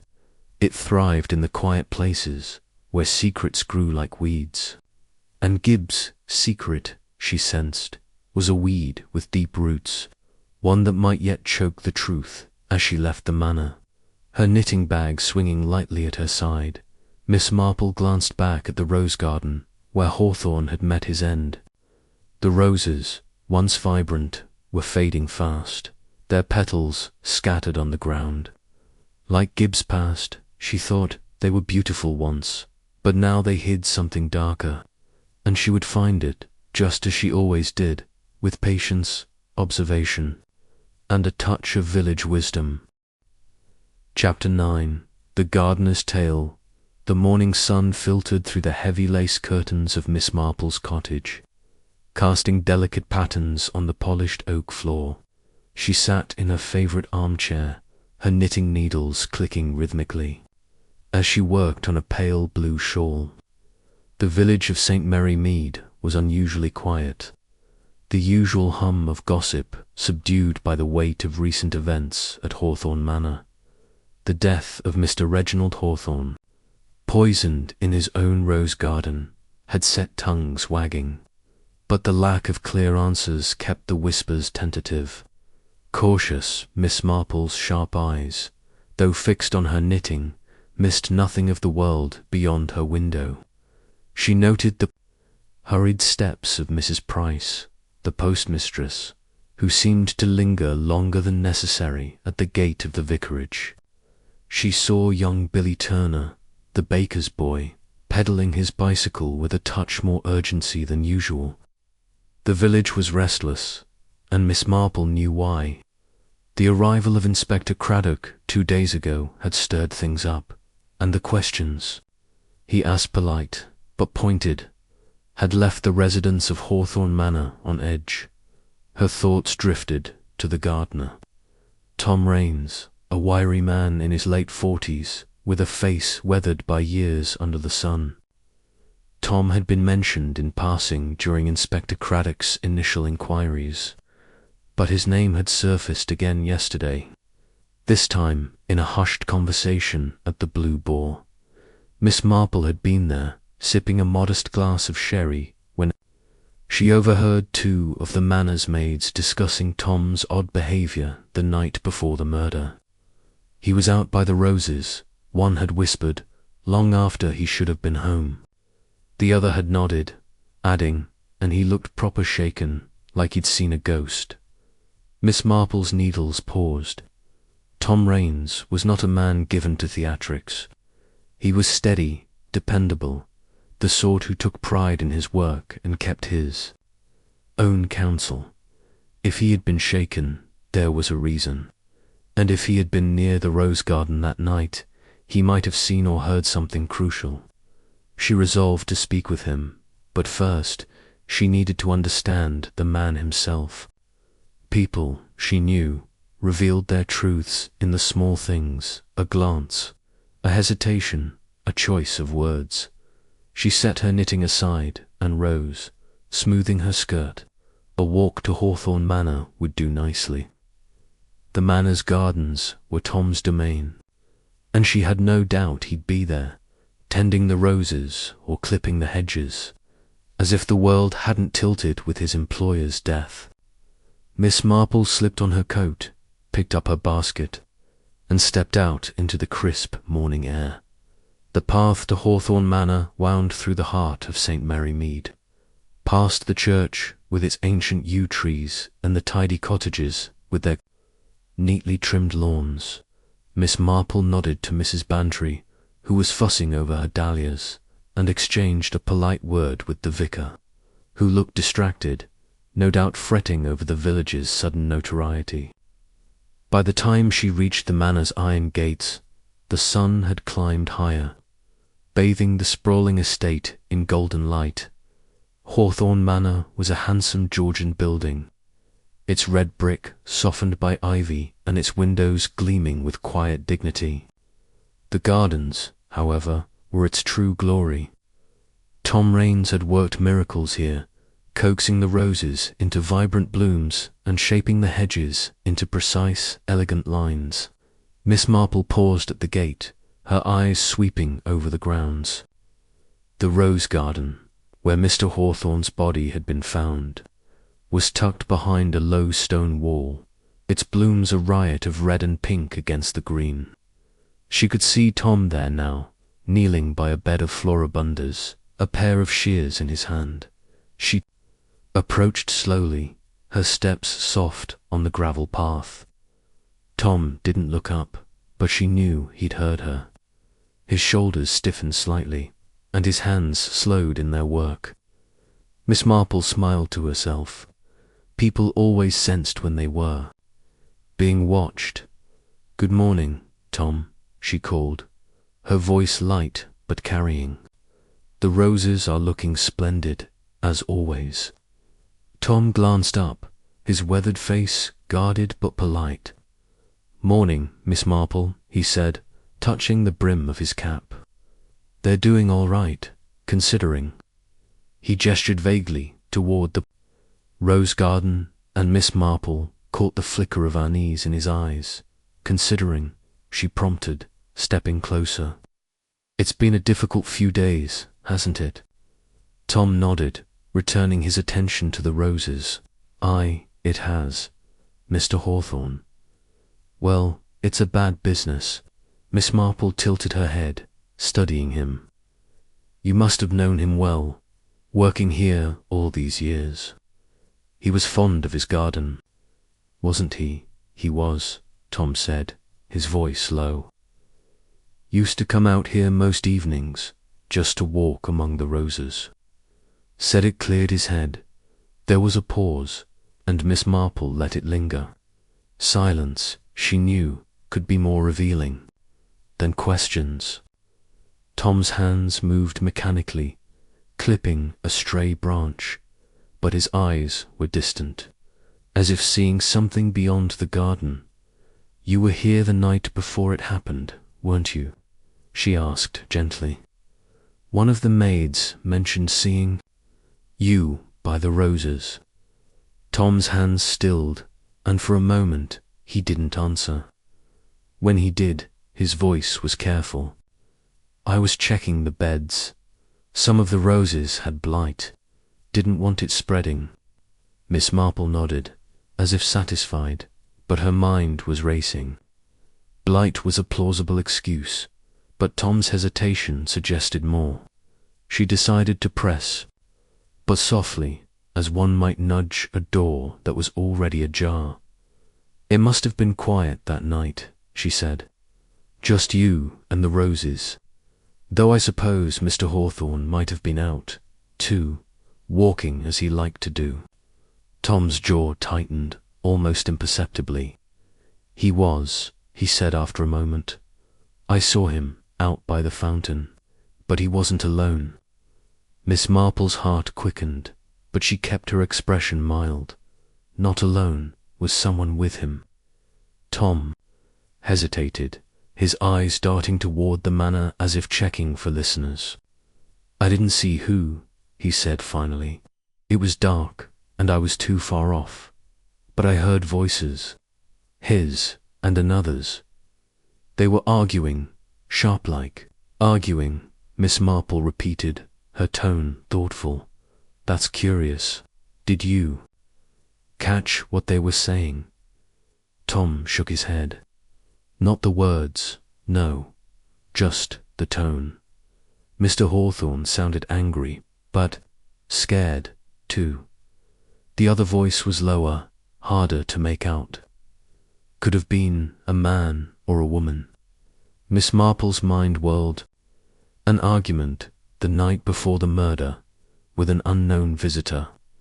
It was a thread, fragile but significant. She needed more, but Tom was already retreating, his shoulders hunching as if he regretted saying so much. "You didn't mention this to Inspector Craddock, did you?" she asked, her voice still gentle. Tom's eyes met hers, and she saw a flash of defiance. "Didn't see my place. I'm just the gardener. And besides," he trailed off, his gaze dropping to the shears in his hand. "Besides," Miss Marple prompted, leaning forward slightly. Tom sighed, a heavy sound. "I didn't want trouble, This place, it's my livelihood. Mr. Hawthorne was good to me, gave me a chance when others wouldn't. I don't want to stir things up." Miss Marple nodded, her expression sympathetic. "I understand, Tom. Loyalty is a fine thing, but the truth has a way of coming out, doesn't it? And sometimes it's better to help it along." Tom didn't reply, but his silence was answer. "Enough." Miss Marple straightened, adjusting her basket on her arm. "Thank you for your time, Tom. I'll let you get back to your roses." She turned to go, but paused, glancing back. "Oh, one more thing. Did you notice anything unusual that night? Anything at all, besides the voices?" Tom frowned, as if weighing whether to speak. "There was a light," he said at last, "in the study window, late, after the arguing stopped. I thought it was odd, because Mr. Hawthorne never worked that late." Miss Marple's eyes gleamed, but she only nodded. "Thank you, Tom. You've been most helpful." As she walked back toward the village, her mind was alive with possibilities. An argument, a mysterious visitor, a light in the study. Tom's tale, brief as it was, had opened a door, and Miss Marple intended to step through it. But first, she needed to see Inspector Craddock. He was a sensible man, but he sometimes missed the subtleties that she, with her knack for human nature, could see so clearly. The rest of the day passed in a blur of activity. Miss Marple called on Inspector Craddock at the Blue Boar, where he was staying, and shared what Tom had told her, careful to present it as idle village chatter.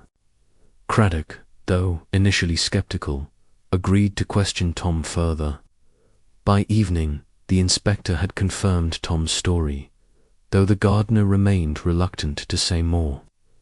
The argument, it seemed, was real, but the identity of the second voice remained elusive. Miss Marple spent the evening in her cottage, her knitting untouched as she turned the puzzle over in her mind. The visitor was the key, she was certain. But who? Clara, the niece, had a motive or inheritance, but her alibi, shaky as it was, placed her in the village. Dr. Warren, with her knowledge of poisons, was a possibility, but her patient visits that night were well documented. Gibbs, the butler, had a past that suggested secrets, but his loyalty to Hawthorne seemed genuine. And then there was Philip, Clara's suitor, a young man with a temper and little love for Hawthorne's disapproval. As the clock struck 9, Miss Marple set her thoughts aside and picked up her knitting. The village was quiet again, but she knew it wouldn't last. Tomorrow there would be more whispers, more clues, and perhaps, with a little patience, the truth.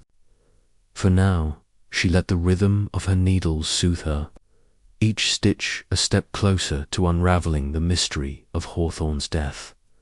The next morning, Miss Marple returned to Hawthorne Manor, this time with a purpose. She had learned from Mrs. Ban that Tom had been seen speaking to a stranger in the village the previous evening, a man no one recognized. It was a small detail, but Miss Marple knew that small details often led to large revelations. She found Tom in the greenhouse, potting a tray of seedlings with the same care he gave his roses.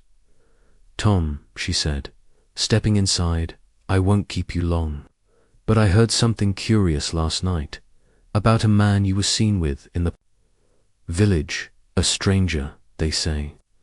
Tom's hands froze, and for a moment he looked like a man caught in a trap.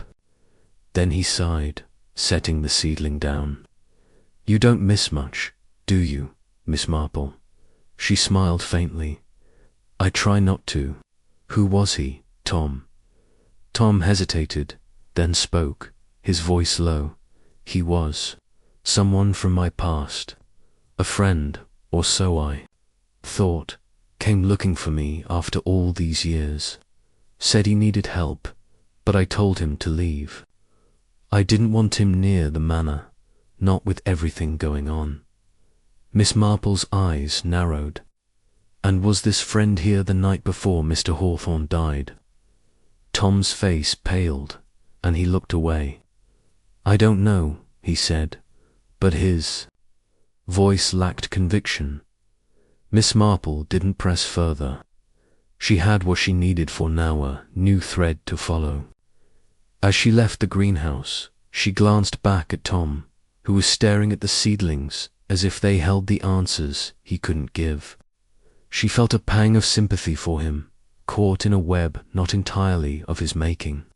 But sympathy wouldn't solve the case. Over the next few days, Miss Marple worked quietly, piecing together the fragments of Tom's tale with the other clues she'd gathered. She spoke to the maids, who confirmed the light in the study, and to the postmistress, who recalled a letter addressed to Hawthorne from an unknown sender. She watched the suspects, noting their interactions, their glances, their silences, and slowly the shape of the truth began to emerge. By the end of the week, Miss Marple was ready to act. She invited Inspector Craddock to her cottage and laid out her theory, not as a certainty, but as a possibility to explore. The visitor, she suggested, was no stranger, but someone connected to Hawthorne's past, someone who had come to settle an old score. The argument Tom overheard was the spark, and the light in the study was the moment the plan was set in motion. Craddock, though dubious, agreed to follow her lead. He re-interviewed Tom, this time with more pressure, and the gardener, finally, admitted that his friend had asked about Hawthorne's habits, his routines. It wasn't proof, but it was enough to narrow the search as Miss Marple sat in her cottage that evening. Her knitting once again in her hands, she felt a quiet satisfaction. The gardener's tale had been the turning point, the moment the puzzle began to take shape. There was still work to be done, but she was closer now, closer to the truth that lay hidden in the shadows of Hawthorne Manor. And so the days passed, each one bringing new revelations, new connections. Miss Marple moved through the village, with her usual quiet grace, listening, observing, knitting. The roses in the manor's garden continued to bloom, their beauty untouched by the darkness that had unfolded among them. And Tom Raines, the gardener, went about his work, his secrets now shared, his burden a little lighter, but the mystery was far from solved. The visitor's identity, the motive, the poisonal remained just out of reach. Miss Marple knew better than to rush. Truth, like a rose, needed time to unfurl, and she was patient, always patient. Chapter Shoe, a village Ciancity, air in St. Mary Mead, carried a peculiar chill that evening, as if the village itself sensed the undercurrents of suspicion swirling among its residents. Miss Jane Marple sat in her cosy cottage, her knitting needles clicking softly, though her mind was far from the intricate pattern of the scarf taking shape in her lap. The village had been abuzz since Mr. Reginald Hawthorne's poisoning in his rose garden, and now, with the investigation deepening, whispers of a séance had reached her ears. Mrs. Agnes Trotter, a local busybody with a penchant for the dramatic, had organized the event at her modest home, claiming it would call forth truths about the murder. Miss Marple, ever skeptical of such theatrics, decided to attend not for spiritual revelations, but for the human ones she knew such gatherings often provoked. As dusk settled, Miss Marple wrapped a shawl around her shoulders and made her way to Mrs. Trotter's cottage, a quaint structure adorned with climbing roses and an air of self-important mystery. The small parlour was already crowded when she arrived, the air thick with the scent of lavender and nervous anticipation. A round table dominated the room, draped in a dark velvet cloth embroidered with silver stars. Candles flickered in mismatched holders, casting shadows that danced across the faces of the gathered villagers and suspects. Mrs. Trotter, her plump figure swathed in a flowing purple gown, stood at the head of the table, her eyes gleaming with fervour. "Tonight," she declared, her voice trembling with theatrical gravitas, "we shall pierce the veil and seek guidance from the spirits. The truth of Mr. Hawthorne's death will be revealed." Miss Marple slipped into a chair near the back, her sharp eyes scanning the room. Inspector Craddock, who had reluctantly agreed to attend at her suggestion, stood by the door, his arms crossed and his expression one of barely concealed skepticism. Among the suspects, Clara Hawthorne, the victim's niece, sat stiffly, her pale hands clasped tightly in her lap. Her suitor, Philip Langley, hovered protectively nearby, his jaws set. Dr. Elise Warren, the visiting physician whose knowledge of poisons had raised eyebrows, perched on the edge of her seat, her face a mask of calm that Miss Marple found oddly rehearsed. Mr. Gibbs, the butler, stood near the wall, his posture rigid, while Tom, the gardener, slouched in a corner, his rough hands fidgeting with a frayed cap. Mrs. Trotter clapped her hands, demanding silence. "Join hands, everyone," she instructed, her voice dropping to a conspiratorial whisper. "The spirits require unity to speak." Reluctantly, the group complied, forming a chain around the table. Miss Marple, seated between a nervous village seamstress and Philip, noted the tension in his grip, as if he were bracing for an unseen blow. Mrs. Trotter closed her eyes, swaying slightly, and began to hum a low, eerie tune. The candles flickered. Though Miss Marple suspected a draught from the poorly sealed windows was to blame. "Spirits of the beyond," Mrs. Trotter intoned, "we seek your wisdom. Tell us who took the life of Reginald Hawthorne. Speak through." Me. A hush fell over the room, broken only by the faint creak of the cottage settling. Miss Marple's gaze darted from face to face, noting the subtle shifts in expression. Clara's lips trembled, her eyes fixed on the table. Dr. Warren's calm facade faltered for a moment, her brow creasing. Gibbs' jaw tightened, and Tom's fingers twitched, as if itching to flee. Suddenly, Mrs. Trotter gasped, her head jerking back. "I feel a presence," she cried. "A spirit draws near." Miss Marple suppressed a smile. Mrs. Trotter's performances were predictable, but the reactions they elicited were not. She watched as Clara's grip on Philip's hand tightened, her knuckles whitening. Dr. Warren's eyes narrowed, and Gibbs shifted his weight, his gaze flicking toward the door. "Speak, spirit," Mrs. Trotter commanded. Her voice dropped to a guttural whisper, as if channeling another entity. "Betrayal. A heart wounded by betrayal. The rose garden hides the truth." A murmur rippled through the room. Clara let out a small sob, and Philip leaned closer, whispering something Miss Marple couldn't catch. Dr. Warren's lips parted, but she quickly pressed them shut, her eyes darting to Gibbs. The butler's face remained impassive, but his hands clenched at his sides. Miss Marple leaned forward slightly, her mind racing. Betrayal was a broad term, but it resonated with the fragments of the case she had pieced together. Hawthorne's strained relationship with Clara, Gibbs' hidden past, Dr. Warren's connection to his late wife, full hinted at old wounds and buried secrets. The séance, for all its absurdity, was peeling back layers of pretense, exposing fears the suspects might otherwise conceal. Mrs. Trotter's performance grew more animated. The spirit speaks of a debt unpaid, she wailed, her hands flailing. Above the table, a life taken to balance the scales. Tom, the gardener, jolted upright, his chair scraping against the floor. "This is nonsense," he blurted, his voice rough. "There's no spirits, here just a lot of fool talk." Mrs. Trotter's eyes snapped open, her expression indignant. "The spirits do not lie, Thomas," she retorted. "They see what we cannot." Tom's outburst drew every eye, and Miss Marple noted the flush creeping up his neck.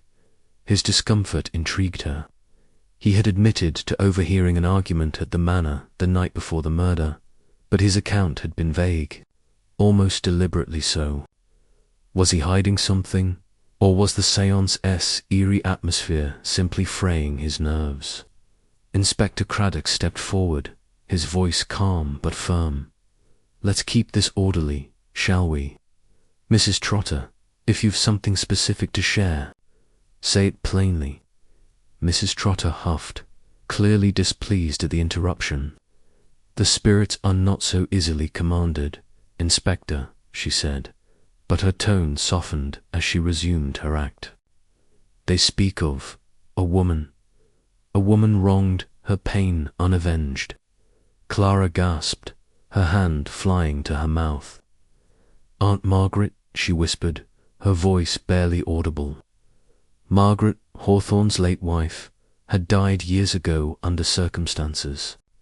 The village still whispered about a sudden illness, some said, or perhaps something more sinister. Dr. Warren's head snapped toward Clara, her eyes sharp. "That's enough of this," she said, her voice clipped. "This is no place for such games. We're here to mourn a man, not concoct fantasies." Miss Marple tilted her head, intrigued by Dr. Warren's sudden defensiveness.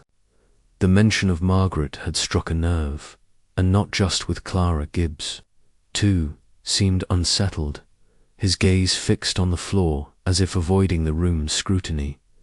Mrs. Trotter, undeterred, pressed on.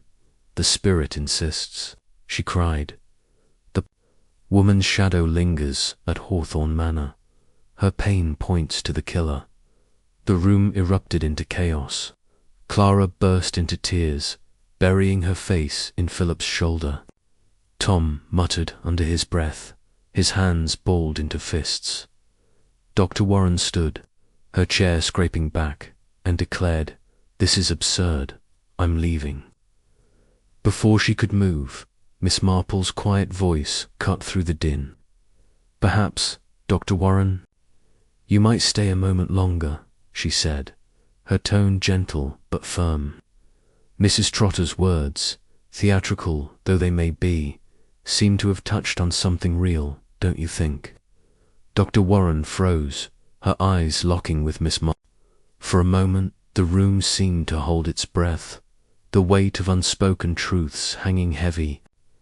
Then, with a curt nod, Dr. Warren sat back down, her face unreadable. Inspector Craddock shot Miss Marple a glance, his expression a mix of gratitude and curiosity. He had learned to trust her instincts, though he wasn't entirely sure what she was driving at. Miss Marple, for her part, offered a small, reassuring smile, her mind already sorting through the clues the séance had unwittingly provided. Mrs. Trotter, sensing her moment slipping, rallied for a final flourish. "The spirits will not rest until justice is done," she proclaimed, her voice rising to a crescendo. "The killer is among us, their heart heavy with guilt." The candles flickered wildly, and a gust of wind rattled the windows, prompting a collective gasp.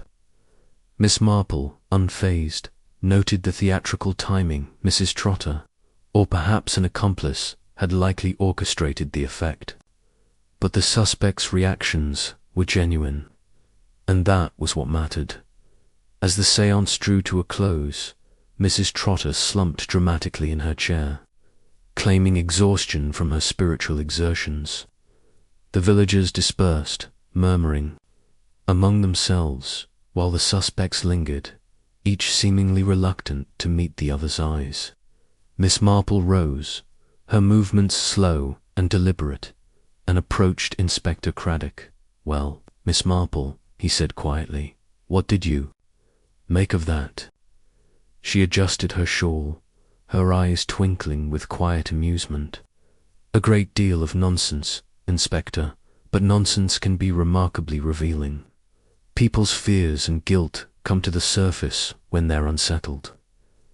Did you notice how Clara reacted to her aunt's name, or Dr. Warren's haste to dismiss it?" Craddock nodded, his brow furrowing, and Tom's outburst, "He's hiding something, I'd wager." "Quite possibly," Miss Marple agreed, "and Mr. Gibbs's silence speaks louder than words. We must keep an eye on them all, Inspector. Tonight was a performance, but it showed us who's playing a part in this tragedy." As they stepped out into the cool night air, Miss Marple's mind churned with possibilities. The séance had confirmed her suspicion that Hawthorne's death was rooted in the past, likely tied to his late wife, Margaret. Dr. Warren's connection to a hospital where Margaret had been treated was no coincidence, and Clara's emotional reaction suggested she knew more than she let on. Gibbs and Tom, too, bore watching their unease hinted at secrets yet to be uncovered. Back in her cottage, Miss Marple settled by the fire, her knitting resumed, but her thoughts far from idle. The séance had been a spectacle, but it had served its purpose, peeling back the suspects' carefully constructed facades. She recalled a similar case from years ago, in a village not unlike St. Mary Mead, where a seemingly trivial gathering had exposed a killer's motive. The parallels were striking, and Miss Marple felt a quiet certainty that the truth was within reach. The next day, she resolved to visit Hawthorne Manor again, perhaps to speak with Clara or examine the rose garden where the murder had occurred. The diary, still missing at this point, loomed large in her mind, its contents likely holding the key to the motive. And Dr. Warren, her reaction to Margaret's name had been too visceral to ignore. Was she protecting a secret or avenging one? As the village settled into an uneasy quiet, Miss Marple's thoughts turned to human nature, as they often did. People, she mused, were like her knitting complex patterns emerging from simple threads. But a single dropped stitch could unravel everything. The killer, whoever they were, had made such a mistake, and Miss Marple was determined to find it. The night deepened, and St. Mary Mead slept, unaware of the quiet, relentless mind at work in its midst. Miss Marple's needles clicked on, a steady rhythm against the silence, as she wove together the clues that would soon bring a killer to light. The séance had left its mark on the village, and the days that followed were charged with a restless energy. Miss Marple, ever observant, noted how the suspects avoided one another, their interactions tinged with suspicion.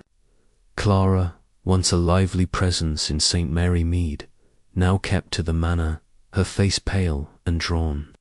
Philip, ever at her side, seemed more protective than ever, his eyes darting to anyone who approached. Dr. Warren, meanwhile, had resumed her visits to village patients, but her demeanour was guarded, her smiles tight. Gibbs moved through his duties with mechanical precision, while Tom, the gardener, worked in the rose garden with a fervour that bordered on obsession. Miss Marple made a point of visiting Mrs. Trotter the next morning, ostensibly to thank her for the enlightening evening. In truth, she hoped to glean more about the séance's orchestration. Mrs. Trotter, for all her theatrics, was a keen observer of village dynamics. The older woman welcomed her with a cup of weak tea and a torrent of self-congratulation. The spirits were most forthcoming. don't you think, Miss Marple?" Mrs. Trotter said, her eyes bright. "I felt their presence so strongly, indeed." Miss Marple replied, her tone polite but non-committal. "You have a gift for creating an atmosphere, Mrs. Trotter. Tell me, did you notice anything unusual among the guests? Beyond the spiritual, I mean." Mrs. Trotter leaned forward, eager to share. Oh, my dear, they were all on edge.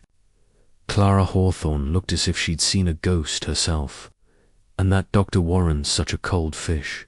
But I saw her hands tremble when I mentioned the woman wronged, and Tom, the gardener, nearly jumped out of his skin. Miss Marple nodded, filing away the observations. Mrs. Trotter's flair for drama made her an unreliable narrator, but her knack for spotting discomfort was invaluable. "And Mr. Gibbs?" she prompted. Mrs. Trotter's expression turned sly. "Quiet as a mouse, that one, but I saw him watching Dr. Warren like a hawk. If you ask me, he knows more than he lets on." Thanking her hostess, Miss Marple took her leave, her mind turning over the new information. Gibbs' watchfulness intrigued her. His loyalty to Hawthorne had seemed genuine, but the séance had revealed cracks in his composure. Was he protecting his late employer's secrets, or someone else's? At Hawthorne Manor, Miss Marple found Clara in the drawing-room, staring out at the rose garden where her uncle had died. The young woman started at Miss Marple's arrival, her hands twisting a handkerchief. "Miss Marple," Clara said, her voice strained, "I didn't expect you. I thought you might like some company," Miss Marple said kindly, settling into a chair. "Last night was rather unsettling, wasn't it?" Clara's eyes filled with tears. All that talk of Aunt Margaret, it brought everything back. Uncle Reginald never spoke of her, but I know her death hurt him deeply. Miss Marple tilted her head, her expression gentle. "You were fond of your aunt, weren't you?" Clara nodded, wiping her eyes. "She was kind to me, always. Her illness came so suddenly. I never understood why Uncle Reginald wouldn't talk about it." Miss Marple made a mental note. Clara's grief seemed genuine, but her mention of a sudden illness echoed village gossip about Margaret's death. Had Hawthorne's silence been guilt or fear of exposure? And how did Dr. Warren fit into the puzzle? Leaving Clara to her thoughts, Miss Marple wandered to the rose garden, where Tom was pruning bushes with aggressive snips. He glanced up, his face wary. "Morning, Miss Marple," he muttered, returning to his work. "Good morning, Tom," she replied, her tone cheerful. "You've been keeping this garden in fine shape, despite everything." Tom grunted, his eyes on the roses. "Just doing my job." Miss Marple paused, studying him. "It must be difficult, working here after what happened. You were fond of Mr. Hawthorne, weren't you?" Tom's hands stilled, his shoulders tensing. He was a fair employer, didn't deserve what happened. "No, he didn't," Miss Marple agreed. "You mentioned hearing an argument the night before his death. I don't suppose you've remembered anything more about it." Tom's jaw tightened, and for a moment she thought he might shut her out. Then, with a reluctant sigh, he said, "It was a man's voice, I think. Angry, but low, like they didn't want to be heard." "Couldn't make out the words." Miss Marple nodded, her mind racing. A male visitor, arguing with Hawthorne the night before his murder, added a new layer to the mystery. Was it Gibbs, Philip, or someone yet unknown? Tom's reluctance to elaborate suggested he knew more, but pressing him now might do more harm than good. As she left the manor, Miss Marple felt the pieces of the puzzle shifting into place, though the full picture remained elusive. The séance had done more than unsettle. The suspect's it had stirred memories and fears, bringing hidden truths closer to the surface. Dr. Warren's reaction to Margaret's name, Clara's grief, Gibbs' watchfulness, and Tom's guardedness, all pointed to a motive rooted in the past, one Miss Marple was determined to uncover. That evening she sat by her fire, her knitting a steady rhythm as she turned over the clues. The diary, when found, would likely confirm her suspicions, but for now she relied on her understanding of human nature. People, she knew, betrayed themselves in small ways. A glance, a tremor, a moment of unguarded fear. The séance had given her those moments, and she would use them to bring justice to St. Mary Mead. The village slept, its secrets buried, but not forgotten, as Miss Marple's mind worked on, weaving a net that would soon ensnare a killer.